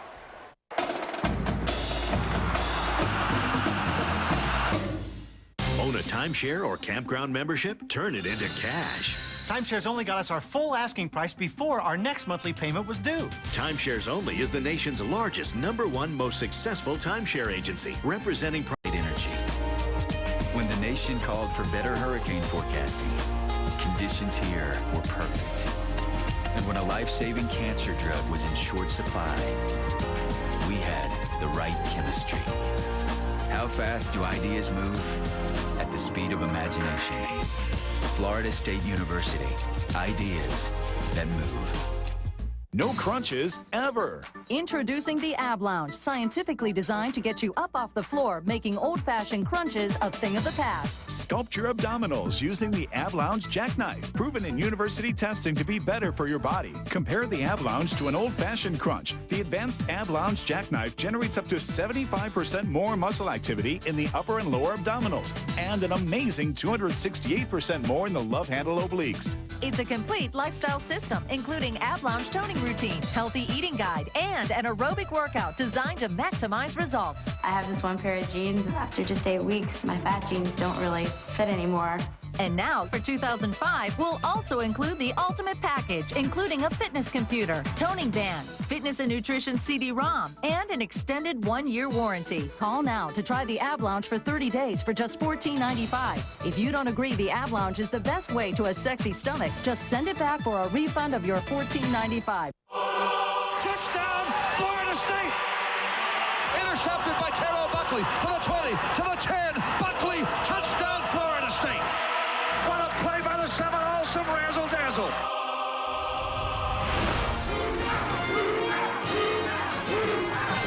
Years I've been head coach of the Florida State Seminoles. And it's in the history books. He gets his 339th victory. Now the winningest coach in Division 1A college football. Some of my favorite moments have happened right here in this stadium. Handoff to Preston, 3-2-1, touchdown, touchdown, can you believe it? But some of the memories here have been downright painful. This could be for a national championship. It's up. I still can't watch that, but I still get a thrill when I run out on this field. We've won 2 national championships at Florida State. Going deep, Warwick's all alone. Touchdown, Florida State. And I've given more than a few speeches. It's down to gut, foot, gut. I can't imagine myself being anything else but a Seminole. And Bobby Bowden, age 75, is closing in on win 282 at FSU and 355 all-time. His Noles lead 17-0 as we get set to start the third quarter here in Tallahassee with Susie Schuster and Tim Brandt. Mike Tirico, Syracuse kicking to Florida State. Brendan Carney with the kickoff. Leon Washington takes it from 3 yards deep. And it'll be brought down. A nice tackle at the 15-yard line by Vincenzo Garuzzi for Syracuse. That was good for Syracuse. Nothing else has been in the first half. Tim, this has been complete domination by the Noles. Strange first half. It really has been domination by the Noles, and they've done it defensively to set up the offense. There were a lot of turnovers, and of course, Syracuse got out of the blocks and they just stumbled. But poor Perry Patterson, the young quarterback, just has not had a chance. There he had the ball knocked away by Watkins, and then, of course, he just really has been under the gun. I mean, they're bringing guys 3 and 4, and they're getting pressure with a 3. When they bring a linebacker, it's a bonus, but they're all over the place. Hall jumped right in the middle of the screen for the interception there. 32 yards rushing, 34 yards passing for Syracuse. They've been unable to really get this thing going. Drive start from the 15 with Booker, who'll take it about 5 to the 20-yard line. Call it 4, 2nd and 6 coming up. It's pop in on the Pacific Life game summary and our first half totals. Well, it's the stats that we were just talking about. You see the passing yards, 34 yards, total 57. They only have 3 first downs. Third down conversion is 1 of 9, so they just have not been able to get it off. The dominance of the Florida State defense so far, you see the time of possession is fairly close, but that's about it. First gain was 4 yards. Drew Weatherford in at quarterback. An okay first half.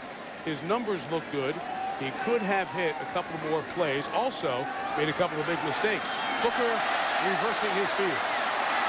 Picking up a block from Weatherford into the secondary. A great individual effort to take it out near the 40-yard line. The first down, a gain of about 20. Mike, what you're starting to see the greatness of the Florida State teams in the past, and they're starting to get a brashness about them where they feel like they've got the speed to outrun, change fields, maneuver, and go back against the grain. Here they just outrun the backside cover, the backside contain. Looked like there was a hamstring problem on the outside linebacker on that side for Syracuse, but I mean, this is just pure speed and talent. And that's what Florida State is loaded with. One of the youngest teams in the entire country. It is the youngest team in the top 10. And look out next year and the year after for Florida State. Yeah. This year may be pretty good too. Weatherford rolling it, throwing it, complete. Nice job of hauling it in by Reed. Gain of 12 into Syracuse territory at the 48.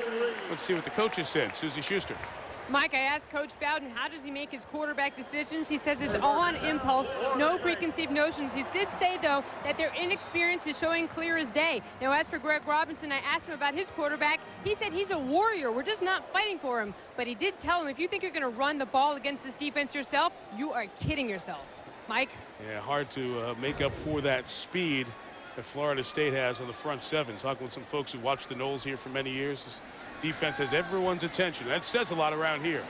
Weatherford to run. Good hit after a gain of only a couple of yards by Tony Jenkins, reserve nose tackle out of Springfield, Virginia. And partner, you make a pretty good point. You know, don't look ahead, because this is a pretty good team this year. And here in Tallahassee, as we said earlier, they are thinking national championship. Certainly they're thinking ACC championship in that ACC championship game. But outside of Tallahassee and outside of the ACC, they really aren't getting a lot of national looks. Well, if what is happening in Tempe continues to happen and USC loses this afternoon, all of a sudden a lot of folks out there are going to start looking at that October and November schedule a lot closer, saying, hey, what can we do? Because that USC run has been so dominant, but there's still plenty of time out there.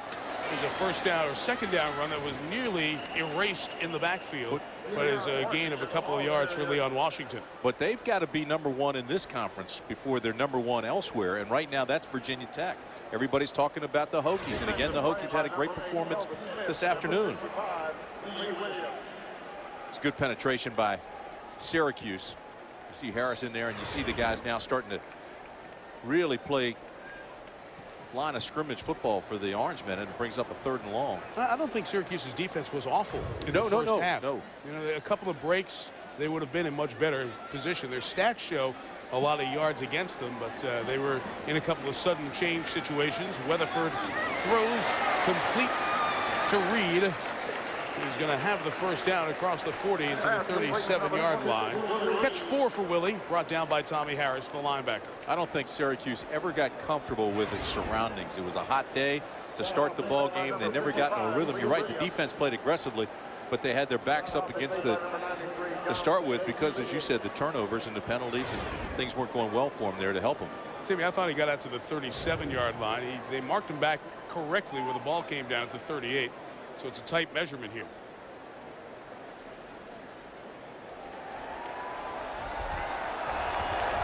Just a little bit shy, and they bring out the power units of extra tight ends.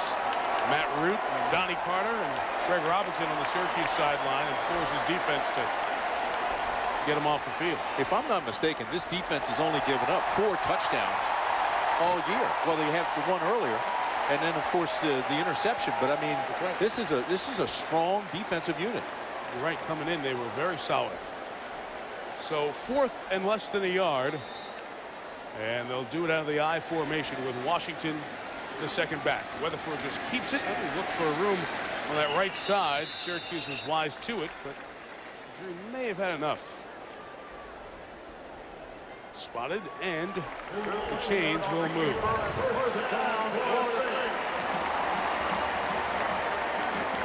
Greg Robinson, talk about being a defensive coordinator in the NFL as you watch Weatherford pick up this first down. Trying to follow the model of Pete Carroll. Mentioning Southern Cal, trailing Arizona State 21-3 at the half, as you just saw. Pete and Greg knew each other back in their earlier days. As a matter of fact, they were both assistant coaches at Pacific and applied together to be the co-coaches at Occidental College. Didn't get the job, but they've done okay for themselves. Booker out of the backfield. Nice open field play by the opposing number 28 for Syracuse, Tenard Jackson, the corner. Talking about Greg Robinson, here's his resume.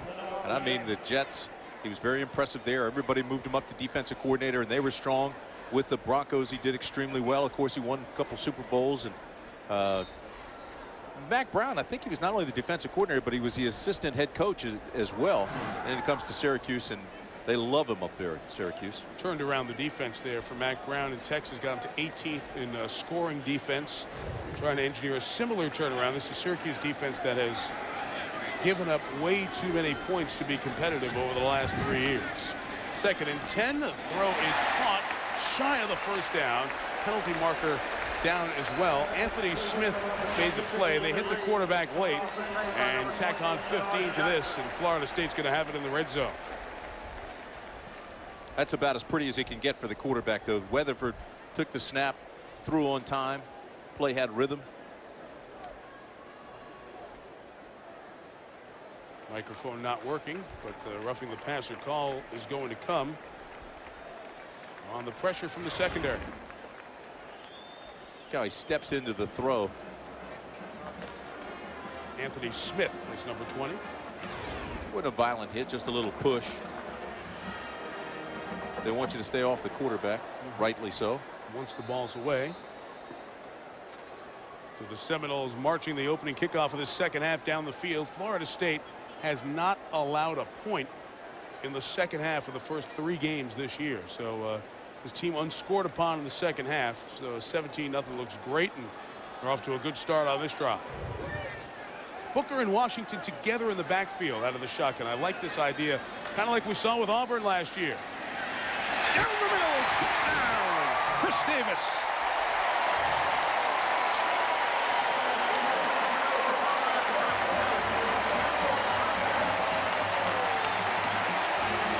Weatherford's second touchdown pass of the day, and Davis brings in his first of the year.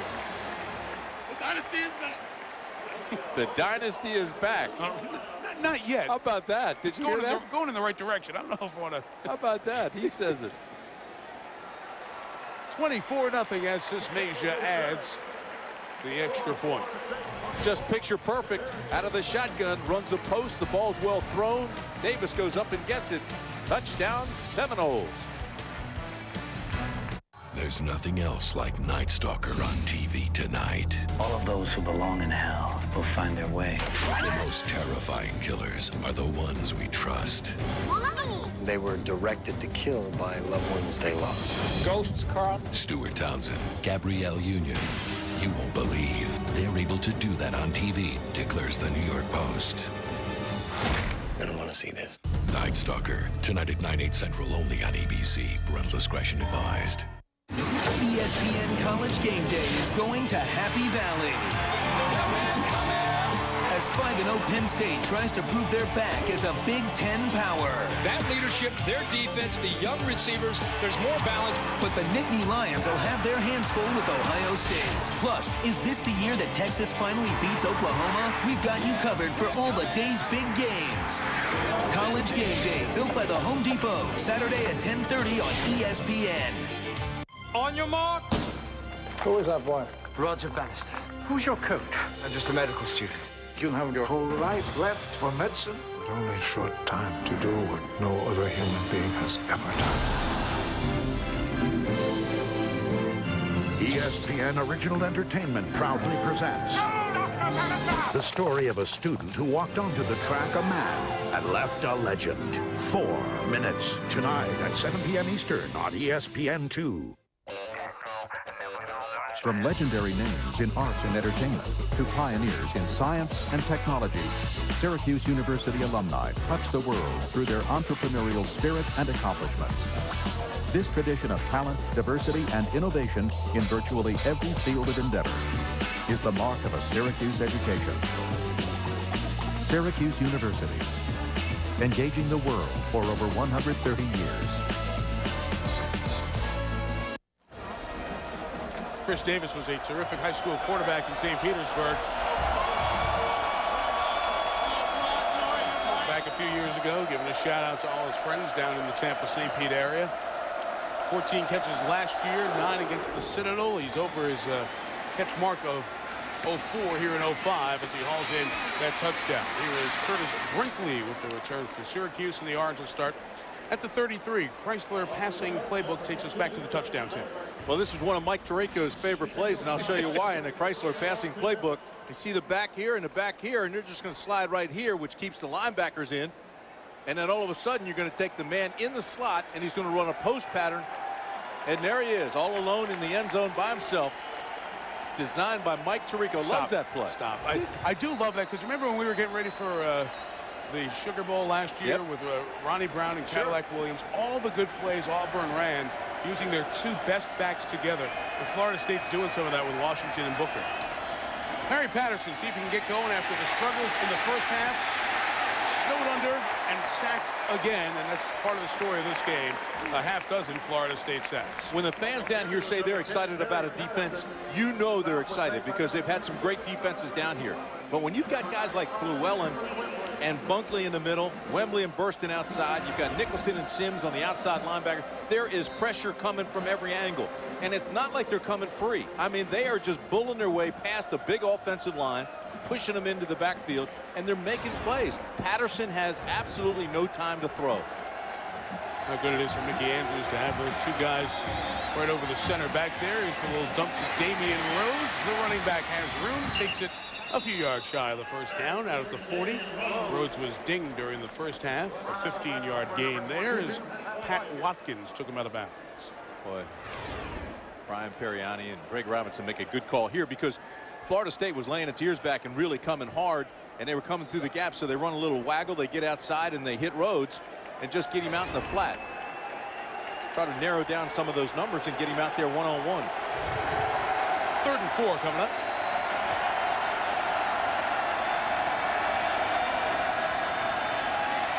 Patterson, done. Anything on the edge is sniffed out by this terrific speed of the Seminoles. Marcelo Church helping keep Syracuse with just 2 first downs on the day. Well, as you mentioned, this defense has not allowed a point in the second half this year in 3 games, and they want to keep that streak alive.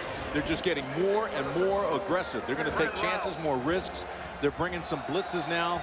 They're bringing the linebackers on the outside for containment. Outstanding job by the Florida State defense. 7th Brendan Carney punt. Fred Rouse awaits.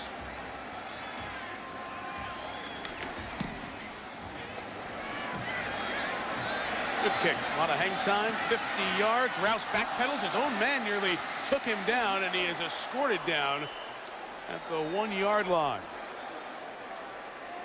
Thomas Whitfield back there on the tackle as Bobby Bowden's high-energy return man puts up a big loss on the return there. 24-0. Florida State will come back on the field with the advantage. 8:56 left here in the 3rd.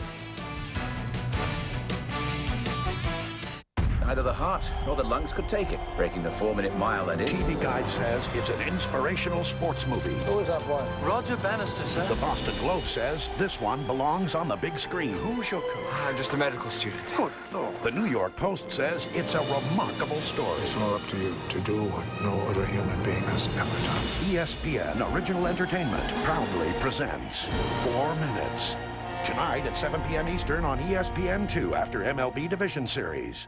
When I was a kid, I really wanted to play in the ACC. Why? Well, look at our record. In the last 52 years, we've had 10 national championships, 5 Heisman Trophy winners, 587 All-Americans, 123 bowl victories, 139 number 1 rankings, 169 NFL first-round draft picks. Whew. Be a part of the ACC's tradition of excellence, then, now, and always. Out of the mouth of babes. Fact. Scientists now know there are 3 major causes of male hair loss. Fact. The newly patented Follicare hair growth and restoration system is the first product that fights all 3 of these hair killers. Fact. In testing by an independent lab, 100% of men using Follicare grew new hair in just 8 weeks. That's right, 100% of men grew new hair, and you will too. We guarantee it. I was going bald. Then I started to use Follicare, and there's a lot more hair there in a very short period of time. It's a great product. Follicare was developed by Dr. Chris Catalfo, who at 28 years old was rapidly going bald. Desperate, Dr. Catalfo attacked all the reasons for his hair loss at once, and now has a full head of hair. You too will grow hair with the patented Follicare system. We guarantee it or your money back.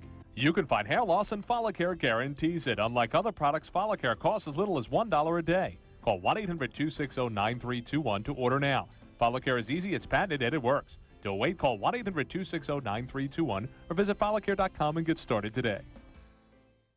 Hi there, I'm Mike Hall here, coming to you from the U. ESPNU is your new home for college sports. We are dedicated to bring you the best and the brightest from a variety of college sports. Due to time constraints, we will return to action immediately after these messages. For her new room, we decided soft was in. Fall's the time for new carpet, because now at the Home Depot, purchase any of our stylish, colorful carpet, have it installed through us, and you'll get the carpet pad free. Plus, get no payments, no interest on everything in the entire store, from floors to refrigerators, with your Home Depot or Expo Consumer credit card. Looks like your fall to-do list just got a whole lot shorter. At the Home Depot, you can do it. We can help. My name is Izzy Paskowitz, and I've been running surf camps for autistic kids for 7 years. What's perfect for us is see that screaming and the kicking when they go out. And when they turn around and ride that wave in, it's just nothing like it. And there's the parents, tears in their eyes, saying, we've had a lot of tough times, but today was just a perfect day.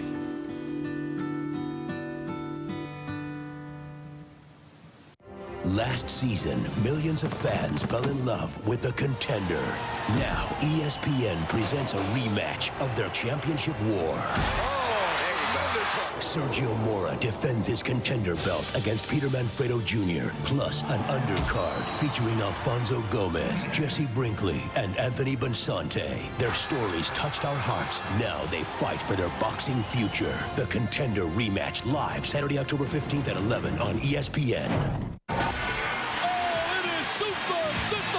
Get caught up in the madness as ESPNU bounces around the country to tip off college hoops. The wait is over. This ultimate pep rally is a sneak peek of your team's first practice and the top recruits you've been waiting to see. Unbelievable.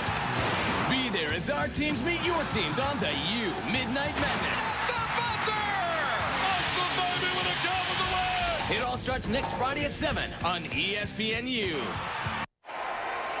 What a struggle it's been for Green Bay. Packers 0-3. First time in 17 years. Brett Favre, Amon Green try to turn it around against Carolina. Panthers and Packers, the Monday night game, 9 Eastern, 6 Pacific, here on ABC.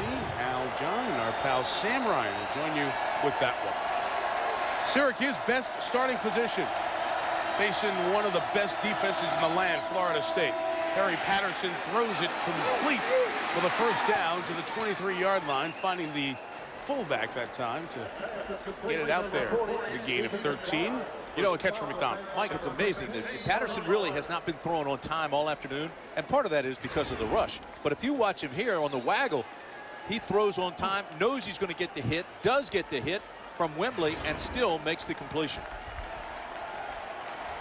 There hasn't been any time to set your feet and get rid of the ball at all.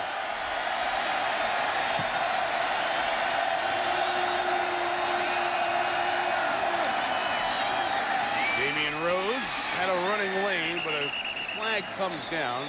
Looks like this play will come back. Once again, A.J. Nicholson just fires through a gap and makes another. We've been so lucky. We've seen great linebacker play in just the first month of the season as we've traveled around. The guys at Ohio State, the Iowa players, Hodge and Greenway, and Nicholson right there with them. Best linebackers in the country, all up for the Buckus Award. 60 on the offense, 10-yard penalty from the line of scrimmage. Justin out in the center. First down. Called for a holding. You know, all that. You had the completion, no yardage. Then you come up and you have the running play, brought back by penalty. So, I mean, it's just a frustrating afternoon for Greg Robinson. Watching those scores go by. Nice bounce back for Iowa as they beat Illinois today, 35-7. How about Baylor taking Texas A&M to overtime till the Aggies won their game 16-13. First and 20 at the 32 after the flag. Quick toss, incomplete. And we have to remind you, if you haven't seen a bunch of Syracuse this year, they're missing 3 of their best pass catchers. Joe Kovaleski, the tight end, is out this week. He was injured after a 7-catch, nearly 100-yard career day against Virginia 2 weeks ago. Hope to have him back for Friday night. Syracuse plays at Connecticut on Friday. And then you have Lendell Bembo, who would have loved to play in this game. He broke his leg. He's out for the season. He is from Tallahassee. So this was the homecoming game for him. He's unable to play. Then LeVar Lobdell, he's a freshman at a Christian Brothers Academy in Syracuse. He was developing into a good receiver. When he got hurt, was out for the season as well. 2nd and 20. This time a 4-man rush in the screen with Rhodes.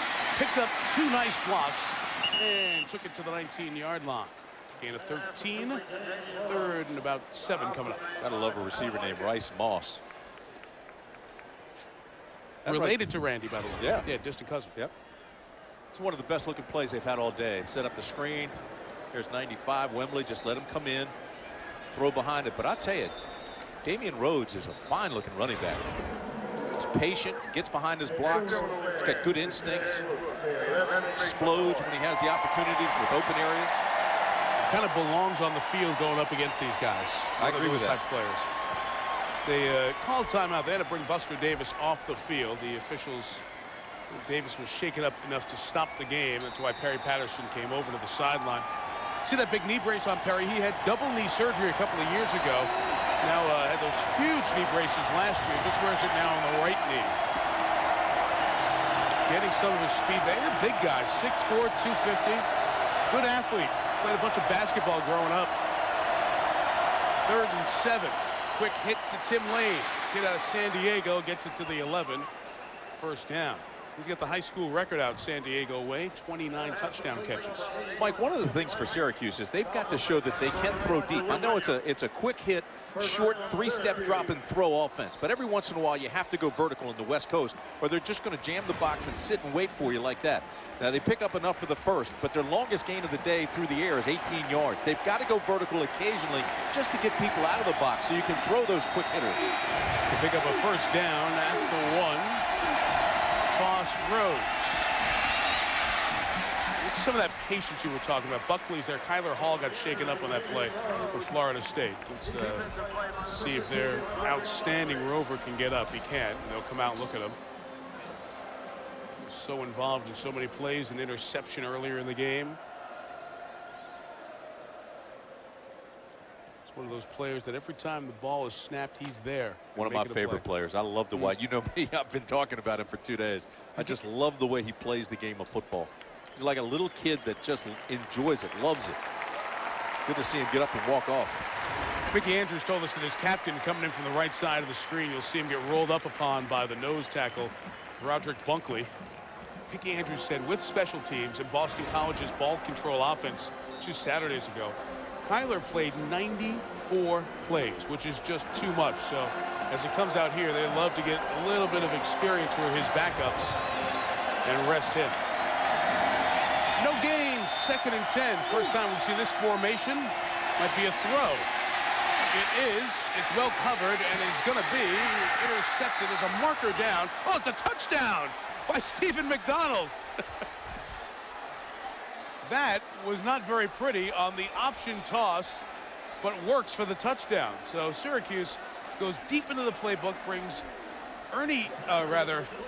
Paul Chiara, the running back, 4th string running back, redshirt freshman, to throw the option pass. 2 flags, they're discussing that, but I think it's against Florida State. And those will be the first points in the second half against Florida State this year. Interference, number 11 on the defense. The penalty is declined. Touchdown is good. So the pass interference against Ross, the touchdown is good, and those are the first second half points against the Seminoles all year. Here's the battle for the ball, and everybody gets a hand on it. Offensive player's not there until the very end. McDonald comes in and says, thank you very much. I'll take the touchdown. How did that ever get to a Syracuse player? How did that ball get through those 4 hands? Really? Ricky Krautman on for the extra point. Oh, was this whistled for a replay or a flag? I think it's whistled for a replay review. I think you're right. And boy, it's darn close to the extra point being pulled off. Okay, it's not. The prior play is under review. Now we've seen this a couple times where the play actually begins and then the whistle blows because of the communication coming down. They're going to look at this again. There's the catch. Then it goes over to Davis, number 7, and then finally McDonald makes the catch on his knees. It looked like Watkins had the ball and was down. There's Watkins, gets it first. It's in his hands. Then here comes Davis. Now I think the ball's still loose. It bounces off his stomach, and McDonald takes it on the bounce. Here's the look. Here's the look. All right, there's Watkins has it. Ball was loose. And McDonald has it. I think the play's going to stand for a touchdown for Syracuse. This is going to take a while because even if it is an interception, there's a pass interference flag. But they've got to do, in every conference, a better job of blowing that whistle quickly. I agree. And making a decision that, okay, the ball was kicked after the whistle came to stop the play. You've got to go by the letter of the law a little bit better than it's kind of sloppy. But the key, Mike, as we both say every week, indisputable video evidence, and I'm not sure you see it there. To overturning a call made on the field. That's why the call on the field must happen first. Player-to-player contact, like holding or flipping. And I've seen a few teams do a great job of this. If there's a questionable call, they get their guys out there and run the next play. They don't give any chance for the replay booth to take a second, third look, and that's why a lot of the replay officials are quick to stop the play first, just to remove any doubt, so you don't get a quick snap taking away a crucial play. Give McDonald a lot of credit, too, for hanging in there, even though it looked like the play was almost over. Here's Watkins has possession. Ball's in his hands. Now it slides down his stomach. Here comes Davis on top of him. Ball's still loose, and McDonald, 48, comes up with it. Just think of it this way. Would you say if Watkins was an offensive player for Florida State, right, that he had possession long enough to call it a touchdown? I don't think he did. If you wouldn't think that would be a touchdown if the Florida State player was on offense, then it's a Syracuse touchdown. Right. Watch. All right, his feet aren't on the ground. The ball's already loose. Now, did the ball hit the ground? That's right. That's another key, and I don't think you can see that either. Let me tell you something I had in a game a few weeks ago. The reminder that the complete act of a catch continues after you come down. See, when you come down, you've got to have control of the ball when you come down on the ground. So even though your butt might be there, you still have to have control of it. After review, the Syracuse player did not have possession of the ball in the end zone. That's not the explanation I would have given. There is no touchdown. However, the defensive pass interference will be enforced. The ball will be placed at the 2-yard line. First down. So he's saying McDonald never had possession of it. Well, let's take a look. And again, now all we have to do is watch the end of it. This is all moot point. Now find out if 48 has possession of it. There's the ball. Oh, no, that's wrong. Huh? That's wrong. Is that a touchdown? But it looked to me like he had possession. I still don't know if the Florida State guy had it or not, but I don't think I would call McDonald without possession of the ball there. He's holding it like a loaf of bread, but he had possession. Whatever. First and goal at the 2 after the replay. I'd give it to McDonald. This Florida State defense loved plays at the 2. They had 9 snaps from the 2-yard line this year. 2 against Miami, 7 against Boston College, and both teams were not able to score. This is Florida State's wheelhouse. They can keep the shutout going. This is going to Rhodes. Play pass, try to get Lane coming through. Patterson will run it and take it in for the touchdown. What a great call. The defense was looking for Rhodes. I thought it was set up for Rhodes. We've seen that formation 3 times this afternoon, and he's run it every single time. This time they fake it to him. They run the waggle with their big quarterback, Perry Patterson. There's Rhodes, number 1. Fake it to him. Even the camera went with him. All the defenders went with him. And then you put a guy like 6'4", 250-pound Patterson. He runs it in. Great call at the goal line by the Orange men. First, second half points allowed this season, and just the small, subtle stuff on a 2-yard run. The little pump fake by the quarterback Patterson throws the linebacker Nicholson for a hair of a second, allowing him to run his 3rd touchdown in, and Ricky Krautman kicks his 2nd extra point in a couple of minutes. This one counts. Nicholson is a very smart linebacker, and he saw the same thing we did. It was the formation where they kept running Rhodes. He went in long enough, and then he bounces out. He's still in position to make a play, but he's already at the goal line. And he's not big enough, not strong enough to take a guy 6'4", 250 who's got momentum and headed to the end zone. What do Walter Payton, Jerry Rice, Steve McNair, and John Stallworth have in common? They're some of the NFL's biggest stars, and they emerge from the best-kept secret in college football, historically black colleges and universities. ESPNU is proud to present HBCU football. Every week, experience the competition, the marching bands, and the excitement that is HBCU football. Watch South Carolina State take on Norfolk State tonight at 7:30 Eastern, only on ESPNU. Own a timeshare or campground membership? Turn it into cash. Timeshares Only got us our full asking price before our next monthly payment was due. Timeshares Only is the nation's largest, #1 most successful timeshare agency, representing properties from the biggest names in the industry. No one sells more timeshares.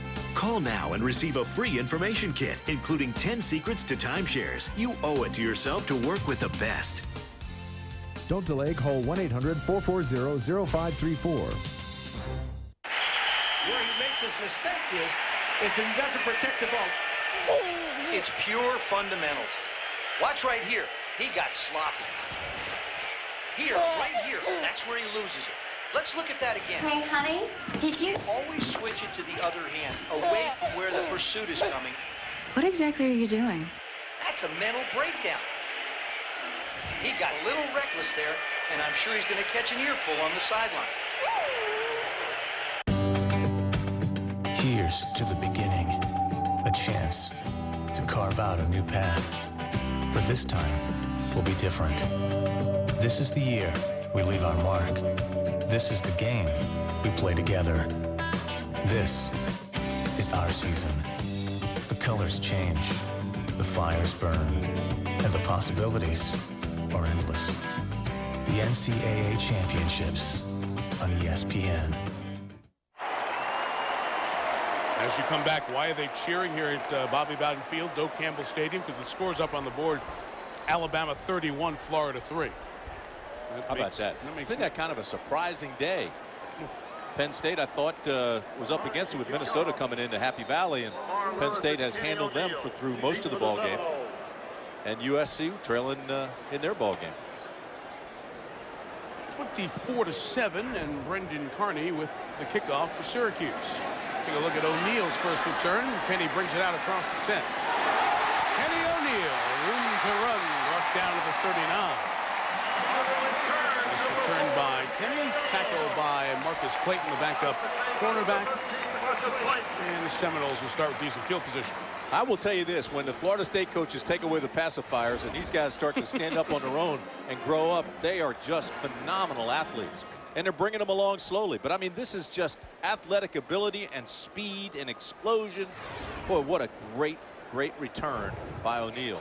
Just another one of those freshmen that you talked about, Mike. We've had two terrific recruiting classes in a row. Leon Washington, Lorenzo Booker, who were in the game in this same formation for the last touchdown, a pass down the middle. They're in here now. And on the fake, Weatherford throws it incomplete. He was pressured by Anthony Smith. So Syracuse's defense has done a nice job here. Well, tomorrow we'll be in Greensboro for the final round of the Chrysler Classic of Greensboro, taking the PGA Tour the next 6 Sundays to the end of the season at the Tour Championship. Chrysler Classic of Greensboro, 3 Eastern, noon Pacific on ABC. I think Bone is the leader right now. Yes, Jason Bone. Last text message I got was the late look. There's a guy sitting in his hotel room who's in the tournament, Paul Azinger, Florida State alum. Don't know if he donates a heck of a lot of money. Zinger's not working with us this week because he's in the field and he's 10 under par. He got a chance for a good top 10, top 5 finish. So, little pocket change for Zinger. Yep, and Zinger, I got all 4 of your voicemails, so leave me alone. Second down, the throw underneath, complete to Davis. A touchdown already today. He's there at the 45-yard line. It's his 4th catch for the afternoon. But he's not going down. You know, Mike, you're talking about the recruiting classes they've had with the Seminoles here. We're talking to the athletic director, Mr. Hart, before the ball game, and Dave says, listen, if we get one more class, we get some of those big guys up front, you know, the nation will have to stand up and recognize this. And I think we were talking earlier about they're thinking, these young kids thinking national championship this year. Boy, next year and the year after, just look out. Dave Hart, the athletic director, is it's great when you have Bobby Bowden as your head coach, but Dave has built some great athletic programs around his football centerpiece. This stadium's expanded and it looks great. 80,000 plus. Third down, corner blitz. Weatherford doesn't know it. He gets hit, lost the football. And we'll see who comes up with the recovery. Florida State has it, 4th down. I think it was Steve Gregory on the corner blitz. Drew Weatherford had no clue. And look at Greg Robinson, all kind of fired up that his defense has hung in there here this afternoon. 2:43 to play in the third. He knows those 15 minutes on the backside of that 4th. He still has time to get back in this ball game if they can continue to make plays like that. Weatherford never, ever saw the blitz coming. Out of the left-hand corner, Gregory just came on the corner blitz. They never saw him. He hit it well. He came in at the last second, looked like he was in coverage, and just surprised Weatherford. J.J. Beadle back deep to receive.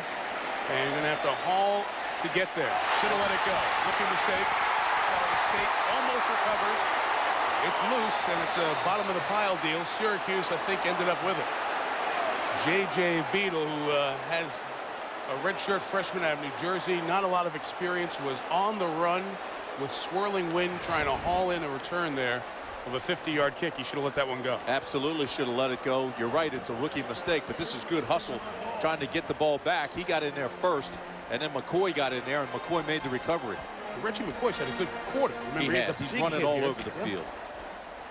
And saves Beadle's bacon there. And you know what? Florida State made a mistake there because they were trying to pick the ball up. They're thinking scoop and score rather than just get down on it and make the recovery.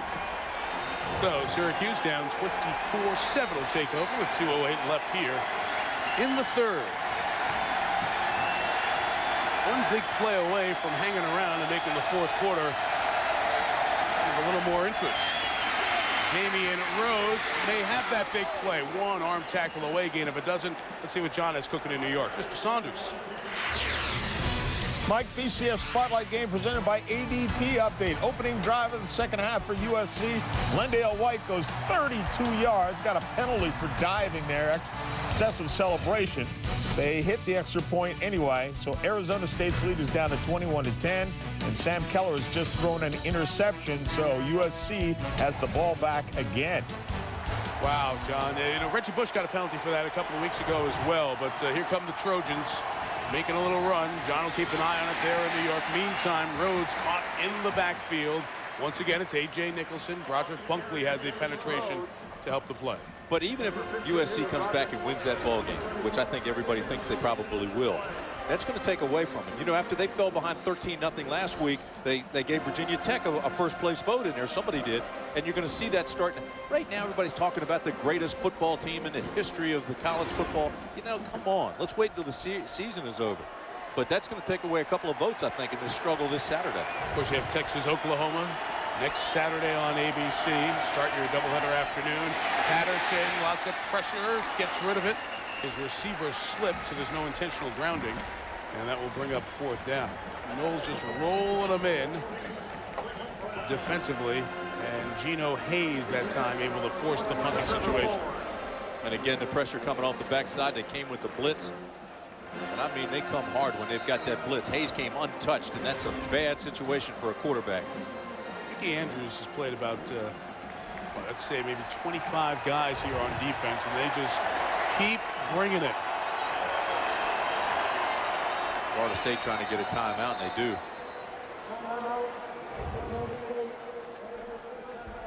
So the Noles will use one here. 24-7 the score. We talked about Florida State's schedule in the ACC, the trip to Virginia, but you saw Maryland beat Virginia today. A very important win for Ralph Friedgen's team. Well, and the fridge has been under a lot of pressure up in College Park, too. I mean, there was even one article that said unplug the fridge. You know, and you hate to hear that for a guy that comes back and does so much for that program. It's a little quick. Ralph Friedgen is a terrific football coach. And, you know, they're getting their young quarterback established, and so he steps in now, and he's playing better. They stole one from Navy in the beginning of the season, but this is a big win. They've beaten Wake Forest now. They come back. They beat Virginia back-to-back ACC wins, and for Ralph Friedgen and the Terrapins, that's a big win. Well, bring it up, Tim, because you're talking about the ACC here, and obviously Florida State's dominated this conference 11 of the 13 years they've been in it. They've won it. And Chuck Amato was one of the great recruiters and assistant coaches on Bobby Bowden's staff. Bobby has so many guys who've gone on to successful coaching. Chuck's feeling some heat at North Carolina State after they had a couple of good runs, including some wins over his mentor, Bobby Bowden.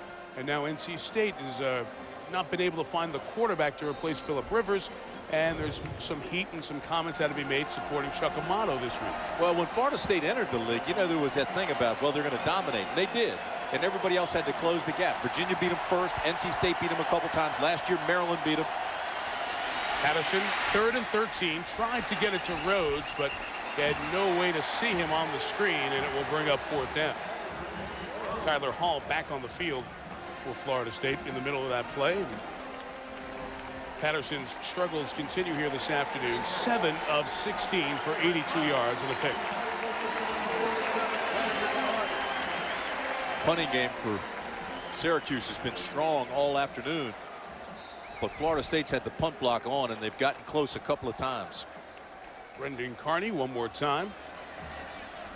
Career averages just under 43. That is the best in Syracuse's football history. This one will add to it. Wow. Huge kick. Almost went out of bounds in a great spot. 71 yards officially for Kearney. Penalty marker down as players chasing on coverage. We were pushing well after the play was whistled dead.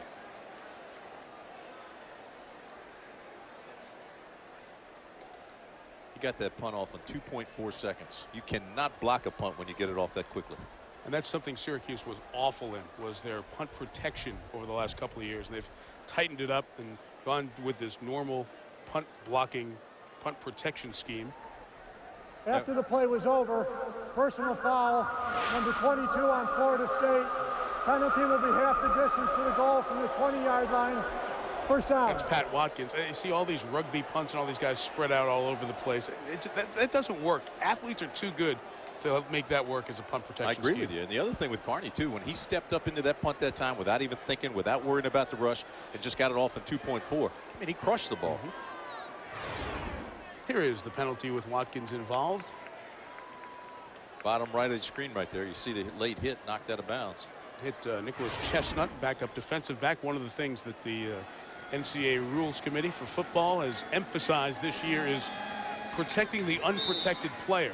The situation there where Chestnut was nowhere near the play and it was unnecessary. So the FSU drive will start from its own 10. Each team has scored 7 in this third quarter. Weatherford on the screen to Washington.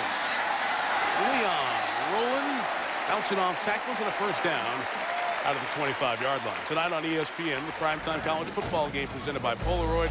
The in-state battle of Notre Dame-Purdue. It's also available in high definition, ESPN HD, 7:45 Eastern Time. Tim, when we were driving over this morning, we were talking about the story that was on College Game Day this morning. Charlie Weiss, dying young boy who passed away 8 days ago. Weiss visited him a week ago, promised him that he would run a play. First play of the game, a pass to the right, backed up with their own one at Washington. Charlie Weiss kept his word. Little Montana asked for a pass to the right, and he started on the one, and his Montana's mom said, I didn't think he was going to run it, but he did, and it worked. Washington with the carry, just shy of the 30, and Charlie Weiss made the point. It's not like other coaches don't do great, wonderful things, but it was certainly a special moment and a story that was made public, and just remind you how many things these guys do for their communities as well as all the players on their football teams throughout the year. 24-7 after 3 here in the state capital of Florida. Noles on top. Off we go to the fourth quarter. Oh, it is super! Get caught up in the madness as ESPNU bounces around the country to tip off college hoops. The wait is over. Be there as our teams meet your teams on the U Midnight Madness. It all starts next Friday at 7 on ESPNU.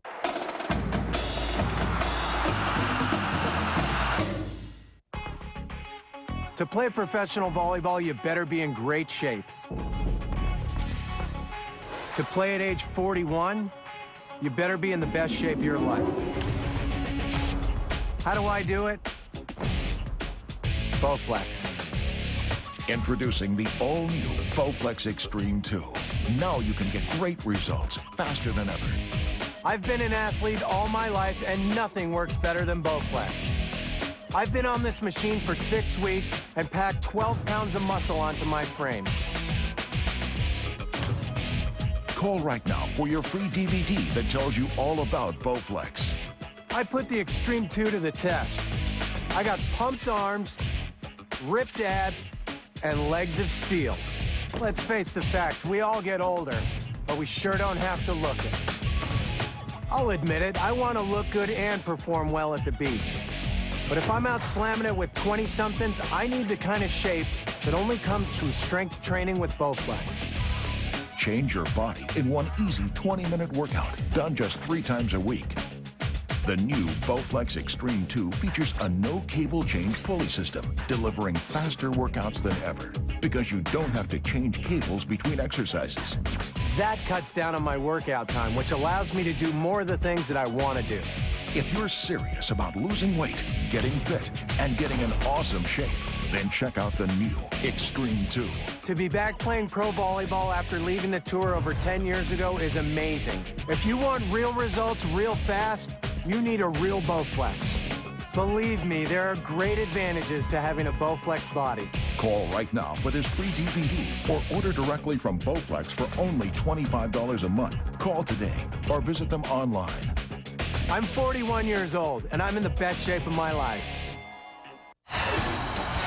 You're watching college football on ABC Sports Championship Television. With producer Chris Pfeiffer, director Larry Cavallina, our entire ABC crew, Mike Tirico, Tim Brandt, Susie Schuster, set for quarter 4.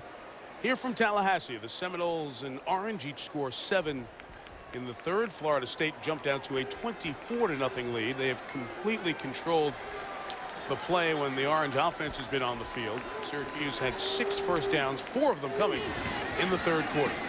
Fourth quarter begins with 2nd and 6, and Lorenzo Booker off to the races. Lorenzo Booker might go. Will go. Gone. Touchdown, Florida State. 71 yards.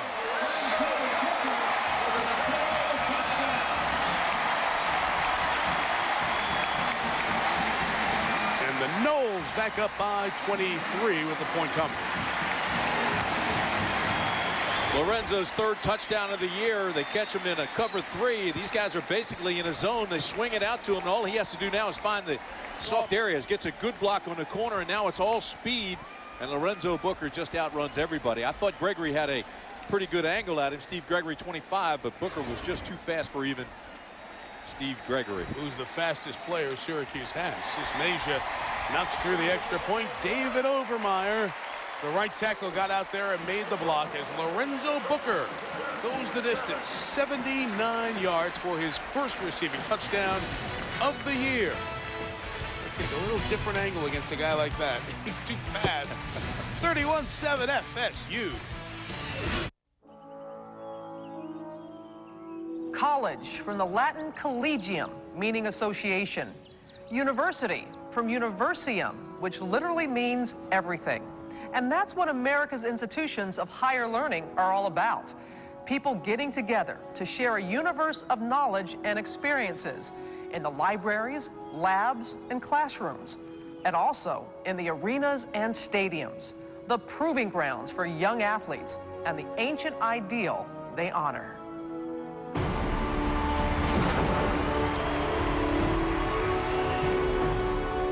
Strip the spectacle away, and you're left with the unvarnished foundation of college athletics. Working, dreaming, striving, playing for the love of the game and for the love and respect of your teammates.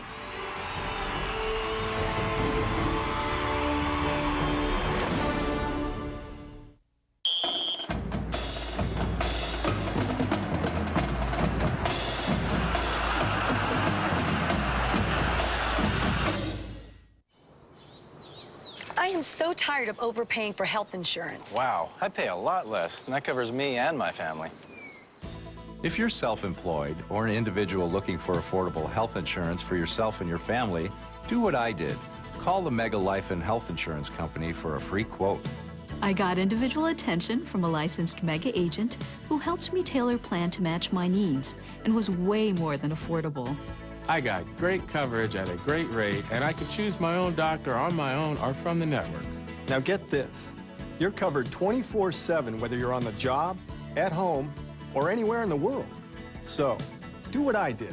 Call the Mega Life and Health Insurance Company for your free quote. You have absolutely no obligation except the one to yourself, your family, and your business. Call 1-800-826-8007 for your free mega affordable health insurance quote. Call 1-800-826-8007. 31-7 Florida State after the Lorenzo Booker 71-yard touchdown off the first play of the quarter screen pass from Drew Weatherford. And Drew's been involved in all 4 touchdowns today. That's a mistake by Curtis Brinkley. And he pays for it by putting the ball on the ground. Fumble, and the Noles think they have it. We'll check the bottom of the pile. Actually, the officials will check it. We won't. When you can hear the helmets and the pads hitting from up here, you know it is a physical, hard-hitting football game. Wow. Turnover, Florida State. That's the second kickoff that Greg Robinson's team has given up to Florida State. Trying to get those extra yards, and you said a mistake, and all right, he continues to pick up some yardage, but all of a sudden that extra effort, he's off balance, the ball's away from his body, the big hit, the ball's loose, Florida State has it. He almost bailed himself out by his knee coming down here, but he kept his balance. Well, he stumbled there, and then he stumbles again here when he makes his cut. And he stumbles over his foot. The ball gets away from his body as soon as he stumbles, trying to regain his balance, and there the ball was loose. Great lick. Is that a great lick? I think that's Cornegay again, and that would be the second time that he has knocked it free. They may be checking that knee right now. So this play is under review. If his knee hits the ground, the play is dead. No. And dragged right there. After review, the call on the field stands. First down, Florida State.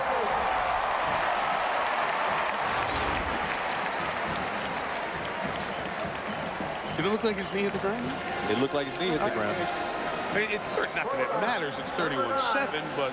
Joe Gallen working up here in the booth with us says, nope, it did not hit the ground. You said it didn't hit the ground, Joe. Okay. FSU back at it, and they bring Xavier Lee in. Another good opportunity here to get more experience under pressure for Lee. Pressured by Ryan Lacasse, and the sack back at 25-yard line. Lost to 3. Here's John with an update from New York. Mike, the Pontiac game-changing performance update. It might be Reggie Bush in the ground game of USC. 24 yards in this touchdown run. Remember, they were down 21-3 at halftime. It's now 21-17, trying to claw their way right back into this one. That's your Pontiac game-changing performance. Nominate your game-changing performance at ESPN.com. Keyword Pontiac. All right, John. Wow, there's game changers there. Lendale White, Reggie Bush, back-to-back scores in the third. Get the Trojans within 4. Lamar Lewis in there at tailback. There's a big hit by Lewis on Lewis, a couple yards shy of the first down. Tenard Jackson, the corner, came up and made it.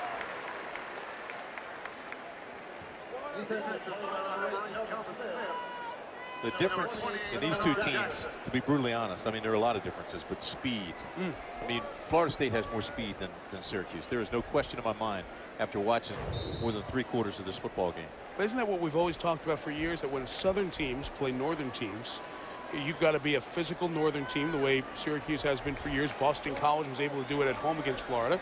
And the speed usually ends up winning out, as Florida State has done for years and years. Well, and this is a program that was built on speed. I mean, right from the very beginning.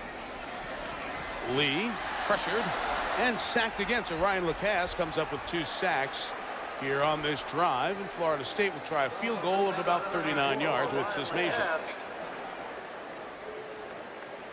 You know, this is a storied program that the Syracuse Orangemen have, and nobody knows that better than you do, Mike. I mean, it's a program that 1959 won a national championship, but was always one of the strongest teams in the nation in college football. And for years, you thought of Syracuse as being one of the top teams. And Florida State lately, with all the speed, obviously. Sysmasia from 38 dunks it off the upright and misses. Look at Greg Robinson. Every stop is a win. Yeah, that tells you why people are very excited about where this program's going as they make this turn and new era going, because it's 31-7. You can mail it in at this point, but if the players see the coach without the enthusiasm, how do you expect them to go back out in a sudden change situation and get the job done?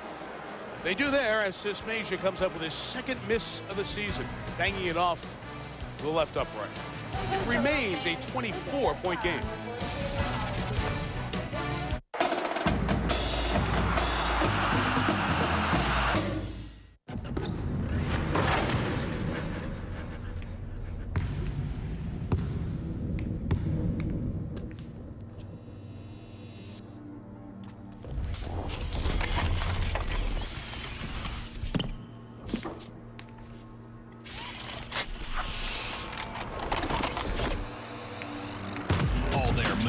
Under your control. NBA Live 2006. Rated B for everyone. EA Sports. It's in the game. There's nothing else like Night Stalker on TV tonight. All of those who belong in hell will find their way. The most terrifying killers are the ones we trust. Mommy! They were directed to kill by loved ones they lost. Ghosts, Carl? Stuart Townsend, Gabrielle Union. You won't believe they're able to do that on TV, declares the New York Post. I don't want to see this. Night Stalker, tonight at 9/8 Central, only on ABC. Parental discretion advised. ESPN College Game Day is going to Happy Valley. As 5-0 Penn State tries to prove they're back as a Big Ten power. That leadership, their defense, the young receivers, there's more balance. But the Nittany Lions will have their hands full with Ohio State. Plus, is this the year that Texas finally beats Oklahoma? We've got you covered for all the day's big games. College Game Day, built by the Home Depot, Saturday at 10:30 on ESPN. On your mark. Who is that boy? Roger Bannister. Who's your coach? I'm just a medical student. You have your whole life left for medicine, but only a short time to do what no other human being has ever done. ESPN Original Entertainment proudly presents the story of a student who walked onto the track a man and left a legend. 4 minutes tonight at 7 p.m. Eastern on ESPN2. College football here on ABC Sports, brought to you this Saturday by Cadillac and the STS with available performance-tuned all-wheel drive. Right through. Dr. Pepper and your local Dr. Pepper bottler. Dr. Pepper, one taste and you get it. Singular, raising the bar. And Capital One, what's in your wallet? There's some beautiful buildings and grounds around the state capitol here in Tallahassee.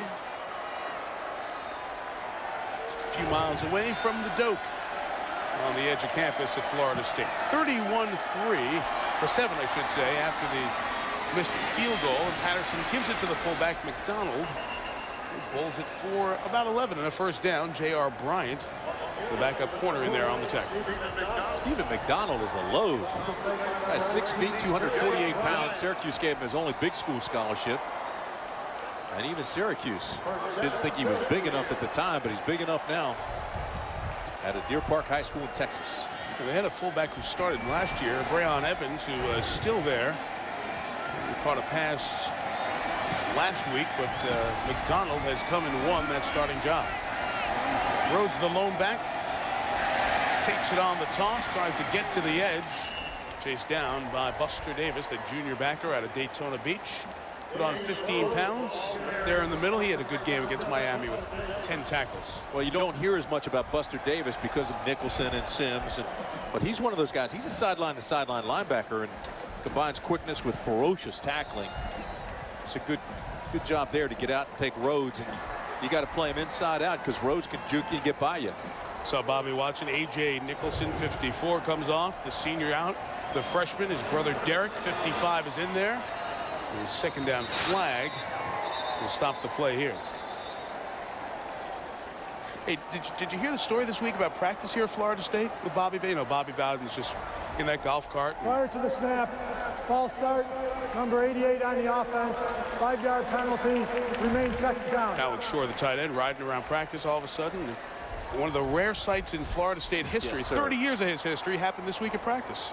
Miss Ann came to practice. That's right, his wife. She said just the second time ever.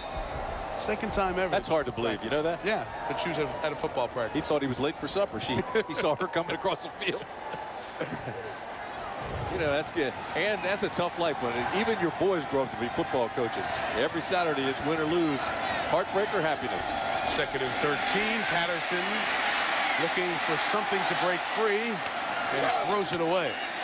With 3rd down coming up. We talked about the all-time victories. Number 355 is 11 minutes away. Joe Paterno's on his way to 348 today, as well as they passed Bear Bryant and Pop Warner on the major college list with all divisions. John Gallardi, St. John's, Minnesota, 425 wins. And, of course, Eddie Robinson at Grambling, 408.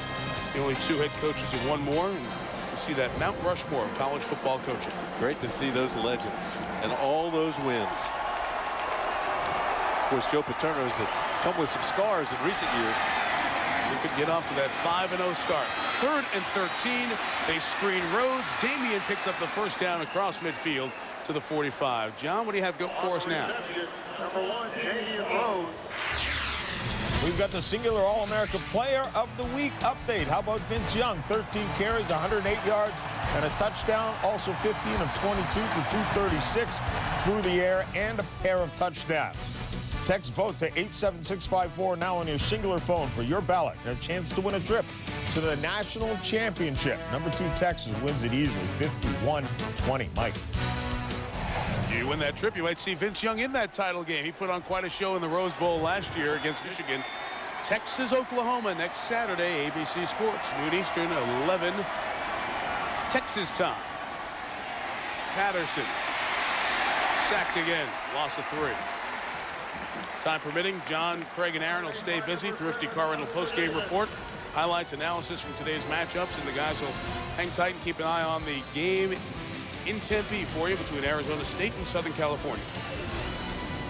Watching Young run that touchdown for Texas. Every top team now has a quarterback with escapability and mobility. Has to be accounted for like a running back, which takes an extra guy out of the defense, and they're just so much more dangerous because of that talent.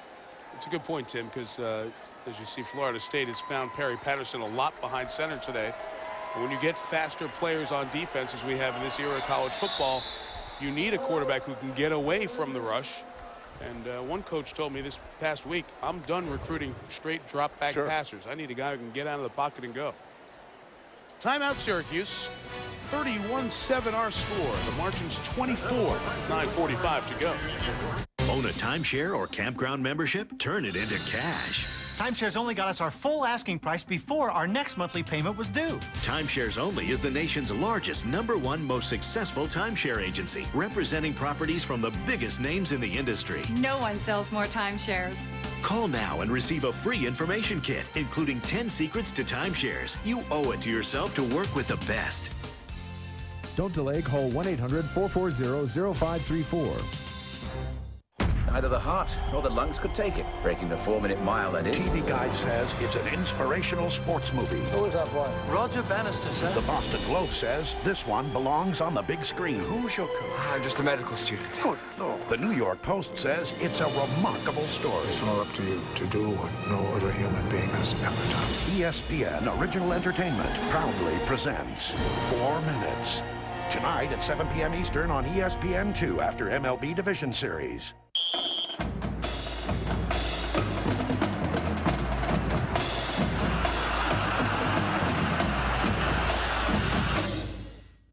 With my credit, I never thought I'd qualify for a new computer. But with Blue Hippo, all I need is a home phone and a checking account, and approval is guaranteed. We're talking to people who've discovered Blue Hippo Funding's Guaranteed Approval Program. It doesn't matter if you have bad credit or no credit, because we don't check your credit. Your approval is guaranteed with just an active checking account. I started my own home business, something I never could have done without a computer. And if you call in the next 10 minutes, we'll include a multifunction printer, scanner, copier with your order. A $250 value, absolutely free. And we'll also include a brand new digital camera, absolutely free. That's over $500 worth of computer accessories, all for free when you call in the next 10 minutes. I don't know why anyone wouldn't take advantage of this. It's a great offer. Mom, can I go on the computer now? Just a minute. This is your chance to get a brand new, brand name computer from Blue Hippo, regardless of your credit. And by calling and ordering now, you'll receive this digital camera and this multifunction printer, scanner, copier for free. But you must call now. Out of the timeout, Syracuse will snap it right at midfield here at Bobby Bowden Field, Doak Campbell Stadium. The Noles looking to improve to 4-0, and they'll hop back into ACC play for their next 6 games. Wake Forest comes in here next Saturday, then 2 Virginia and 2 Duke, before Maryland and NC State come to Tallahassee. Blitz, screen. Kareem Jones tries to make a move. He gains a few yards out of the play. Kyler Hall on the tackle. We'll have 3rd and 10 coming up with 9.5 remaining in the game. Mike, we've been talking about quickness. We've been talking about speed. And you saw it there. You called out the blitz. So watch 54 on the right of your screen. That's your linebacker. But I want you to watch how they come and make up speed on the backside of it to make the tackle from behind. I mean, and it's a gain of very short yardage because they came on the blitz, turned, redirected, and used that speed to chase them down from behind. Good linebacking core. Nicholson, Buster Davis, Ernie Sims, and Marcelo Church with a couple of sacks in that Miami game. Gino Hayes has been involved in a few big plays here this afternoon. 3rd and 11. The Qs needs to get it out to the 37-yard line. Beadle caught it And he's brought down well shy up the first down. J.R. Bryant, Killian High School in Miami. Played the nickel corner last year, and again this year it's going to force fourth down. There we see it again. J.R. Bryant overran the play, missed the tackle, and still made it up on the backside and made the tackle from behind. Now watch this. Here comes 18. He'll run by the play. He'll miss the tackle. Now watch. Just redirects and makes the stop. Their quickness and athletic ability is incredible. One more Brendan Carney punt. This is his 9th of the day. Last one hit a 71-yard beauty.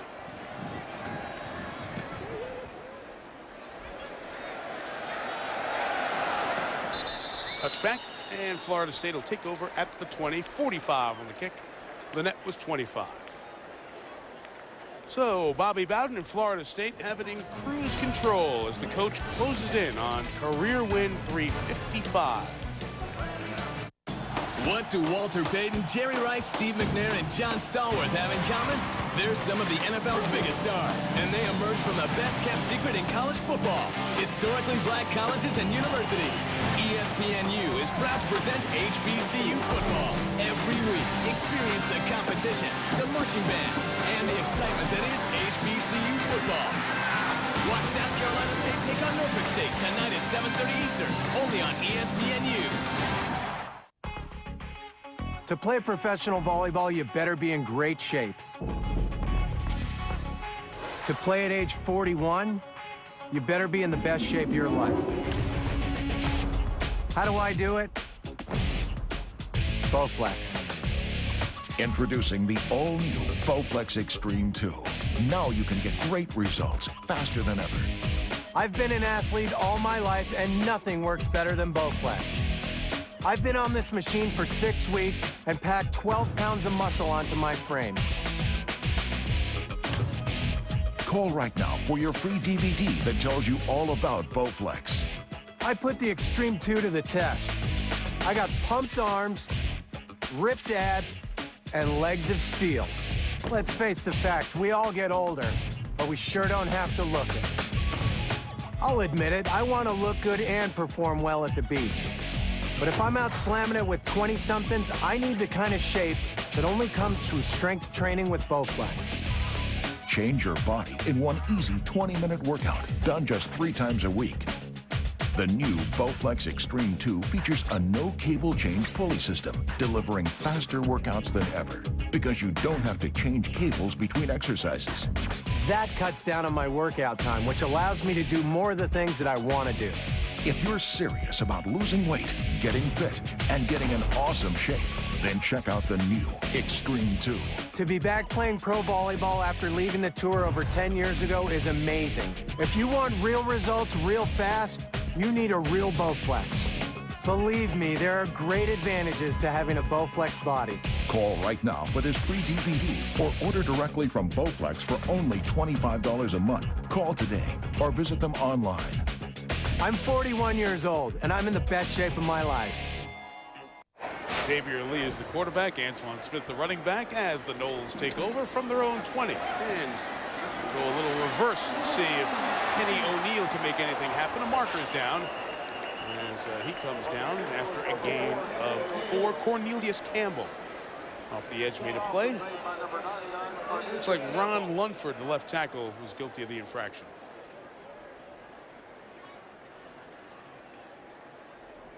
Illegal block in the back, number 72 on the offense, 10-yard penalty from the line of scrimmage, repeat first down. 9th penalty on Florida State, and even though they've been penalized a few times here and it's Lunford, Tim, they still did a nice job as an offensive front here today. They have, Mike, and I'm harping on it, but their athletic ability and youth helps them overcome a lot of the mistakes that they've made, and they have made a lot. Not only the penalties, but they've made some mental mistakes. They've hurt themselves, but they've been able to overcome those mistakes with their speed and their just overall talent. Long time penalized too often. Florida State has taken care of business in the first 3 games. We got some youth on that offensive front. A sophomore starter over there in Claude, but Castillo and Matt Meinrod, the 2 seniors next to each other, are really good. Meinrod's a character. Watch him. He had the player cam from this past week. Want to get some food? We want to get our toenails done, because that's how we do it. My girlfriend Erin, isn't she pretty? the best thing about being at Florida State? The girls. You realize you will be punished later? Uh-huh. We just got done eating. Now we're going to get our toenails done.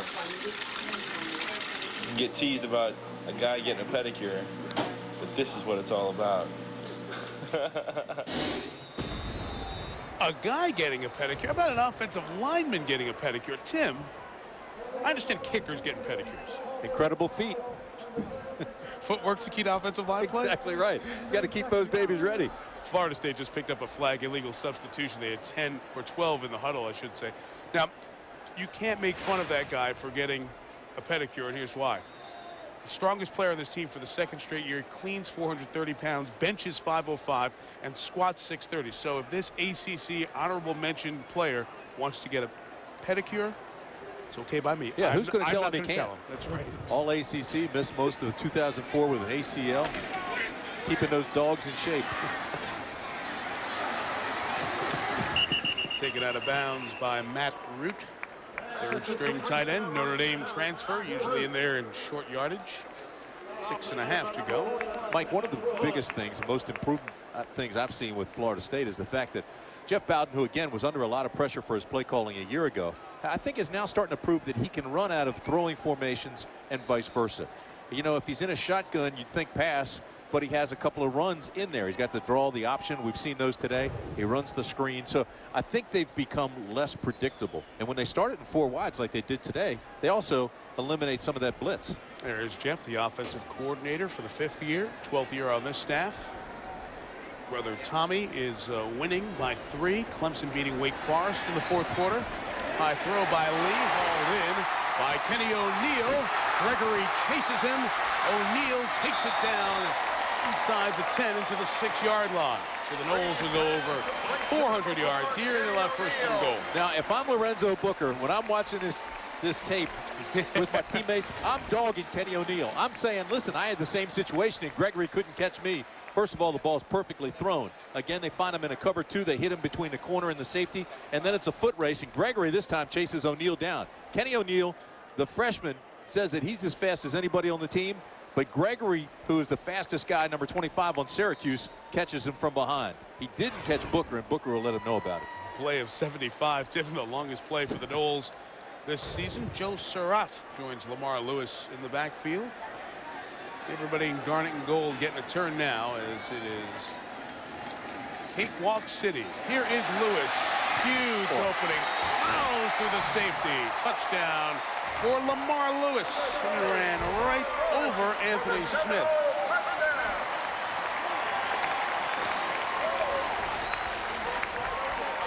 (37-7). Lewis did not have to do this, but he's making a statement that he is a tough young guy. He could have juked him, but instead goes right after him, one-on-one, and put his head down and ran right over Anthony Smith. Carried Smith into the end zone with him. Second touchdown of his career. And Sismasia adds the extra point to make it 37-7. Wow. How about that?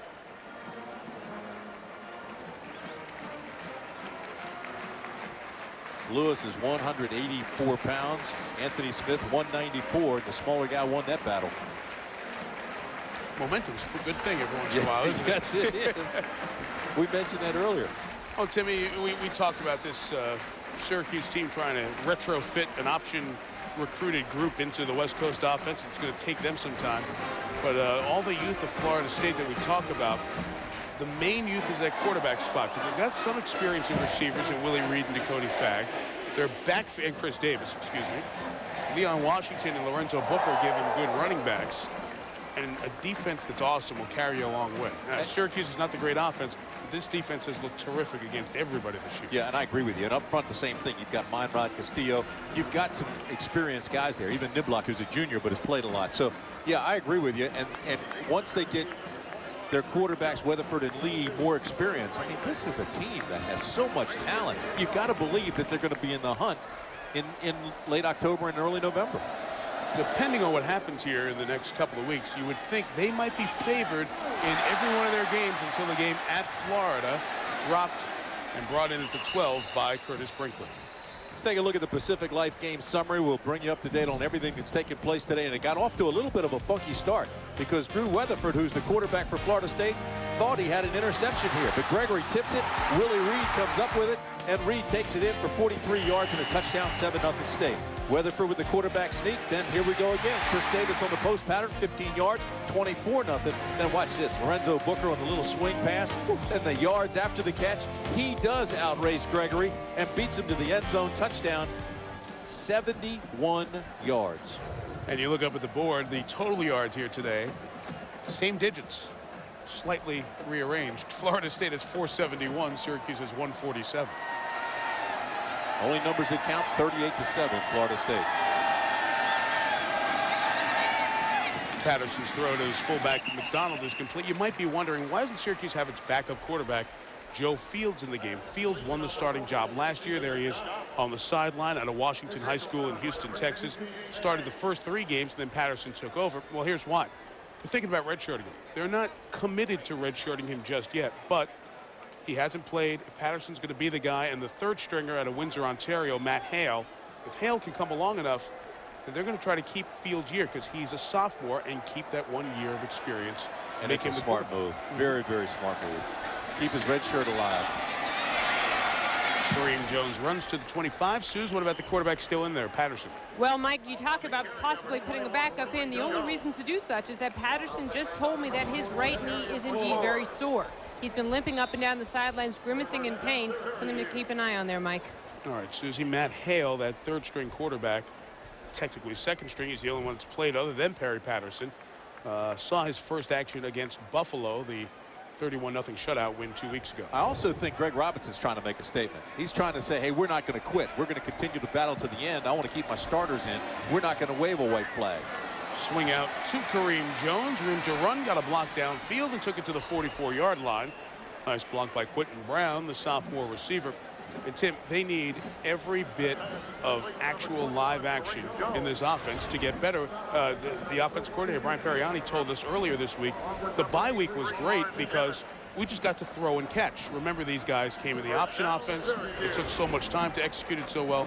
So the throw and catching time for the quarterbacks and receivers was huge in the bye week. And even though Perry Patterson started the final 8 games last year, he's still rather inexperienced. And so you're right. He wants to get him as many reps as possible. From the 45, we're inside of 5 minutes here in the fourth quarter. Jones with the carry to the 46-yard line.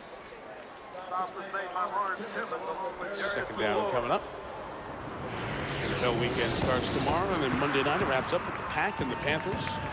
Carolina healthy, and they will be a factor to reckon with in the NFC this year. Well, you got to feel sorry for Brett Favre the way things have been going this year. On the field and off, it's been exactly tough. Right. Packers losing a couple of games at home at Lambeau.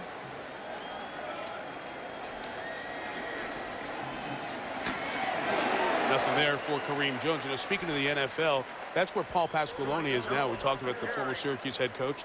He's the tight ends coach with the Dallas Cowboys, and Bill Parcells and Jerry Jones have had wonderful things to say about him. He's doing quite well down there.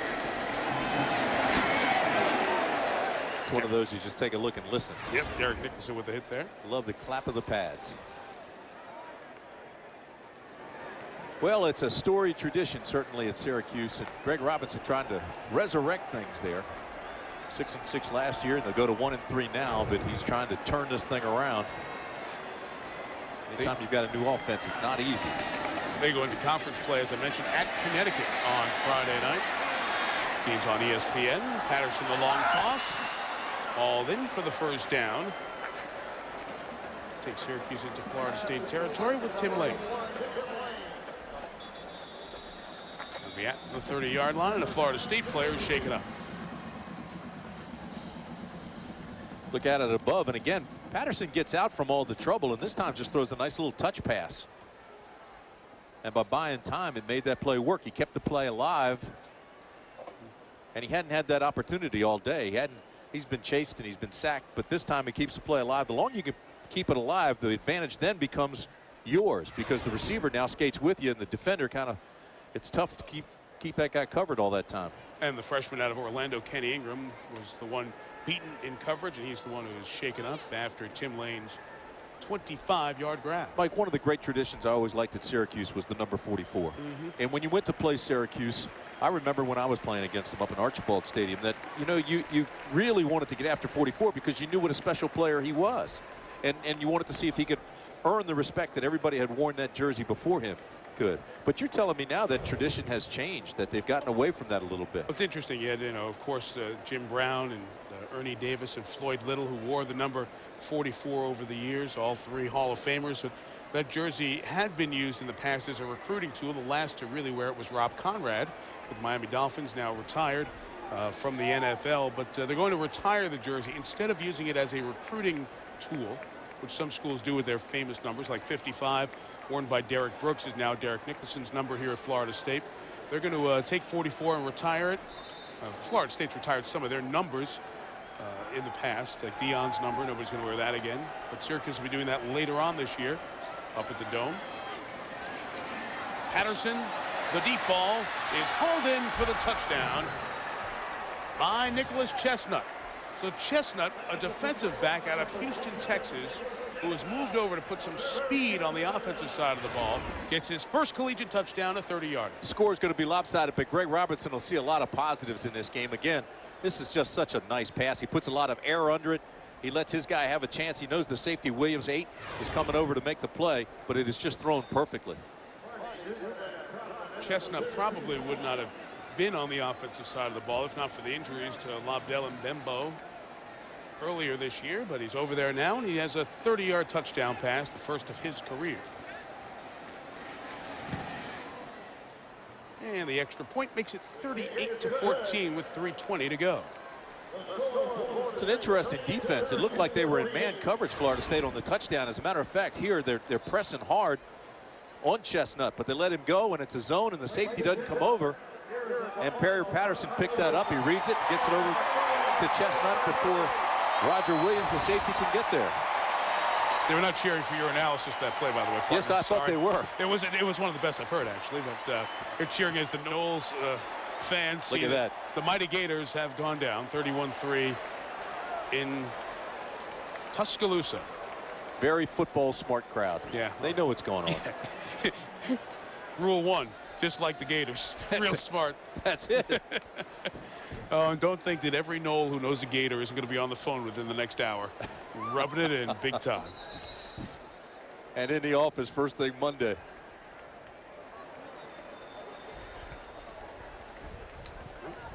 Knowles still have to go to the swamp. Florida State takes a timeout for some reason. And while they do, John Saunders has something for us in the studio. John? Well, and USC is something for Arizona State, and that would be their third unanswered touchdown. Matt Leinart calls his own number and keeps it this time. So USC has 3 touchdowns in the second half, and now, for the first time in the game, a lead at 24-21, but still plenty of time left, about 9 minutes. Mike, back to you. Wow, John, quite a comeback again. USC down 13 to Oregon, then they just ramped it up. That was earlier in the first half last week in Eugene. This all coming after the half in Tempe, down 21-3 if you're just checking in. To roll it up to a 3-point edge.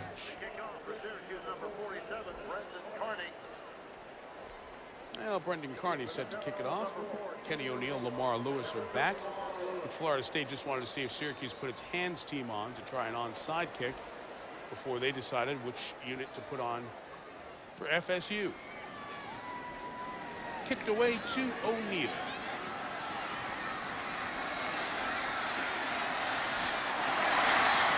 To the 27-yard line. Some of these guys look like young Colts, jingle joints. They are good.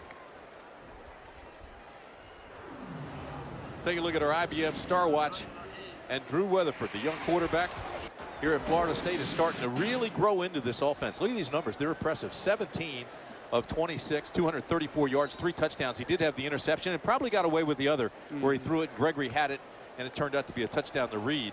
But Weatherford really having some pretty good numbers there as he continues to develop. Throwing high today. Wasn't as crisp and as sharp as he has been or was against Boston College down the stretch, but still impressive.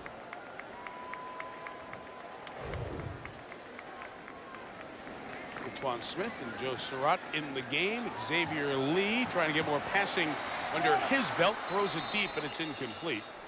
Well covered downfield by Tenard Jackson, and here's Susie on the sideline. Mike, with all the talk about USC, I spent some time with Lorenzo Booker yesterday. He wanted to remind everybody out there that there's another running back besides Heisman Trophy candidate Reggie Bush. He said, look, I'm from Southern California. I'm from an hour north. I've run the ball too, so keep an eye on me as well. Well, he certainly opened eyes today, Suze, with that 71-yard run. Good day overall for Lorenzo Booker, 5 for 35 in the running game, and that touchdown, 78 yards receiving.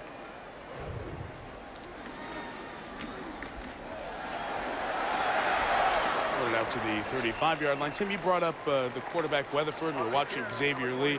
They've got that support there in the backfield. But think about the quarterbacks who've been through here. You know, you think of Wenke and Ricks and obviously Charlie Ward. I always think of Charlie. Thad Busby, Peter Tom Willis, who does the radio over here with our buddy Gene Deckeroff. For years, Florida State had a run where they were spoiled at the quarterback spot. But then the guys who were supposed to step in, something happened to. Whether it was Jared Jones or Adrian McPherson, Fabian Walker. And the problems last year with Chris Ricks, who just really lost his teammates in many regards, and Wyatt Sexton, who came in, and Wyatt had problems off the field this past offseason. Jocelyn Shaw makes the catch. Sexton was diagnosed with Lyme disease, under treatment. His dad Billy's coach on this staff, associate head coach, been around a long time, told me Wyatt's doing real well and getting himself back to health and in good shape, which is great to hear. But you see all those guys that they had, they just got spoiled at the quarterback spot. Then went through the run of the guys I just mentioned, like Jones, McPherson, Walker, Ricks' struggles, Sexton inexperienced and struggling off the field. And that's why there's a lot of pressure. Who's going to be the quarterback around all this talent? So Weatherford stepping up, plus Lee pushing him hard from behind. Maybe they got an answer, and maybe that'll turn the corner towards a run at a third national title for Bowden. Well, I think you make a great point. And sitting down with Weatherford at great length yesterday and just seeing the kind of young guy he is. He's a smart guy. He's mature beyond his years. Comes from a big family, 9 kids in his family. So, you know, he knew the meaning of a depth chart before he even got to sports. And then he steps up and he just seems to be so well-grounded and humbled. And he comes in, he says, hey, I am learning. But he's also very confident. So I think they found their guy. And if they can just stick with him. Look at this family. There's the Weatherford family. Can I borrow your telescope? Yeah, go ahead. Help yourself. This is his sister right over there. Right. Next to Drew. Okay. There you see the little baby. The sister is at North Florida. She's a soccer player, Grace. And Dad and Drew and everybody says she is incomplete here as they continue to pass with 1:12 left. She is the best athlete in the family. See, that's the thing to do. That's the thing to do. She's still playing soccer up at North Florida. And it still motivates her brother. And I promised Drew that we'd mention she's the best athlete of the family, so we took care of that. And that's the other thing. He's very proud of his family. He's very proud of the way he was raised. He's got his feet firmly planted on the ground, and he says, you know, I want to grow into this spot. I think he's doing an admirable job. Tim, this is a hard position, quarterback at any college football power, especially here at Florida State because of the expectations. You need to have what it takes to get it done, and don't you think he's got the intangibles to do it? I really do, and that's, you know, I just hope they stick with him, and I hope he's the guy for the next 3 or 4 years. I think Xavier Lee is showing here today that he has some of it as well, as that pass was completed to Chase Walker with 1:06 to go. A little more passing practice, gain of 12. Here are today's Chevrolet players of the game. Damian Rhodes, 114 total yards for Syracuse. And Weatherford, 3 touchdowns, and he ran for 1 as well. Just 9 incompletions, and in recognition of their efforts, Chevrolet will make a $1,000 contribution to each university's general scholarship fund. Of course, when I say that about Weatherford, Mike, I mean no disrespect at all to Lee, because Lee is also an outstanding talent. And as Bobby said, one's all world, one's all United States. So Xavier comes out, and Tommy Keene comes in to close out the game by handing to Surratt. And time permitting, we'll have the Thrifty Car Rental postgame report coming up with the guys in the studio. Noles look good, folks, and I think they're going to be favored till every game at the Swamp, and who knows what's going to happen by then. They might be favored for that one as well. So, somebody certainly can come in and get them, as they have in the past, but Florida State in position for a very good run this year, and Tim reminded you, don't forget, that ACC title game in Jacksonville's down the line as well. Syracuse will fall to 1-3. They dive into conference play with Connecticut on Friday and one non-conference game left at Notre Dame, second to last week of the season. One more for Bobby Bowden. As that win total increases, he maintains the all-time mark as he beats Greg Robinson in their first ever meeting. Two guys have been in the profession a total of 80 years and have never met each other till now. 38-14 is the final number here this afternoon in Tallahassee. Susie, go ahead. All right, Mike, thanks. Coach Bowden may not have been the prettiest, but it's still a win. What do you take from this game? Well, it's a win, you know, and you can't. How can you complain about a win? I'm sure we learned a lot and played a lot of guys. How would you grade your quarterback's performances today? I'd grade them a plus. You know, it's all ahead of them. They've got a lot to learn, and they're learning it. How satisfied were you with the pressure that your defense put on the Syracuse Orange? That was excellent. I thought defense played excellent. Coach Bowden, thank you. Thank you, and good to see you. Mike? Thank you, Susie. Always great to be around Florida State. And Coach Bowden, win number 352. ABC Sports Online, ESPN.com, search ABC Sports. Now with Tim Brandt, Susie Schuster, all the women and men of our ABC Sports team.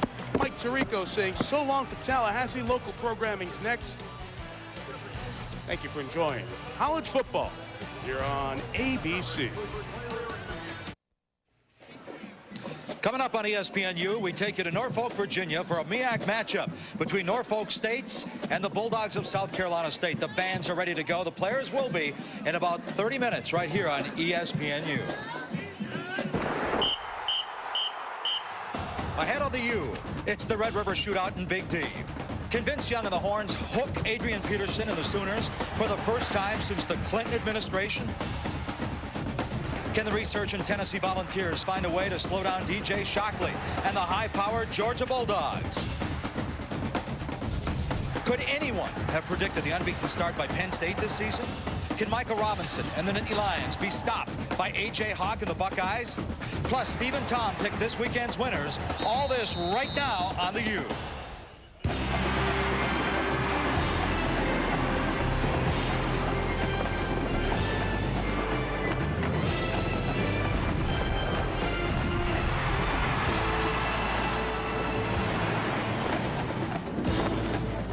Hi, everybody. Welcome to the U. Mike Gleason here, and sitting next to the cornerback, Steve Israel, the quarterback, Tom Luganville. Great to have you with us. Norfolk State has been on fire offensively the last 2 weeks. Charlie Neal and Eddie Robinson Jr. will have more on tonight's game in a few minutes. But first, the game coming up this weekend, Big 12, Texas, Oklahoma.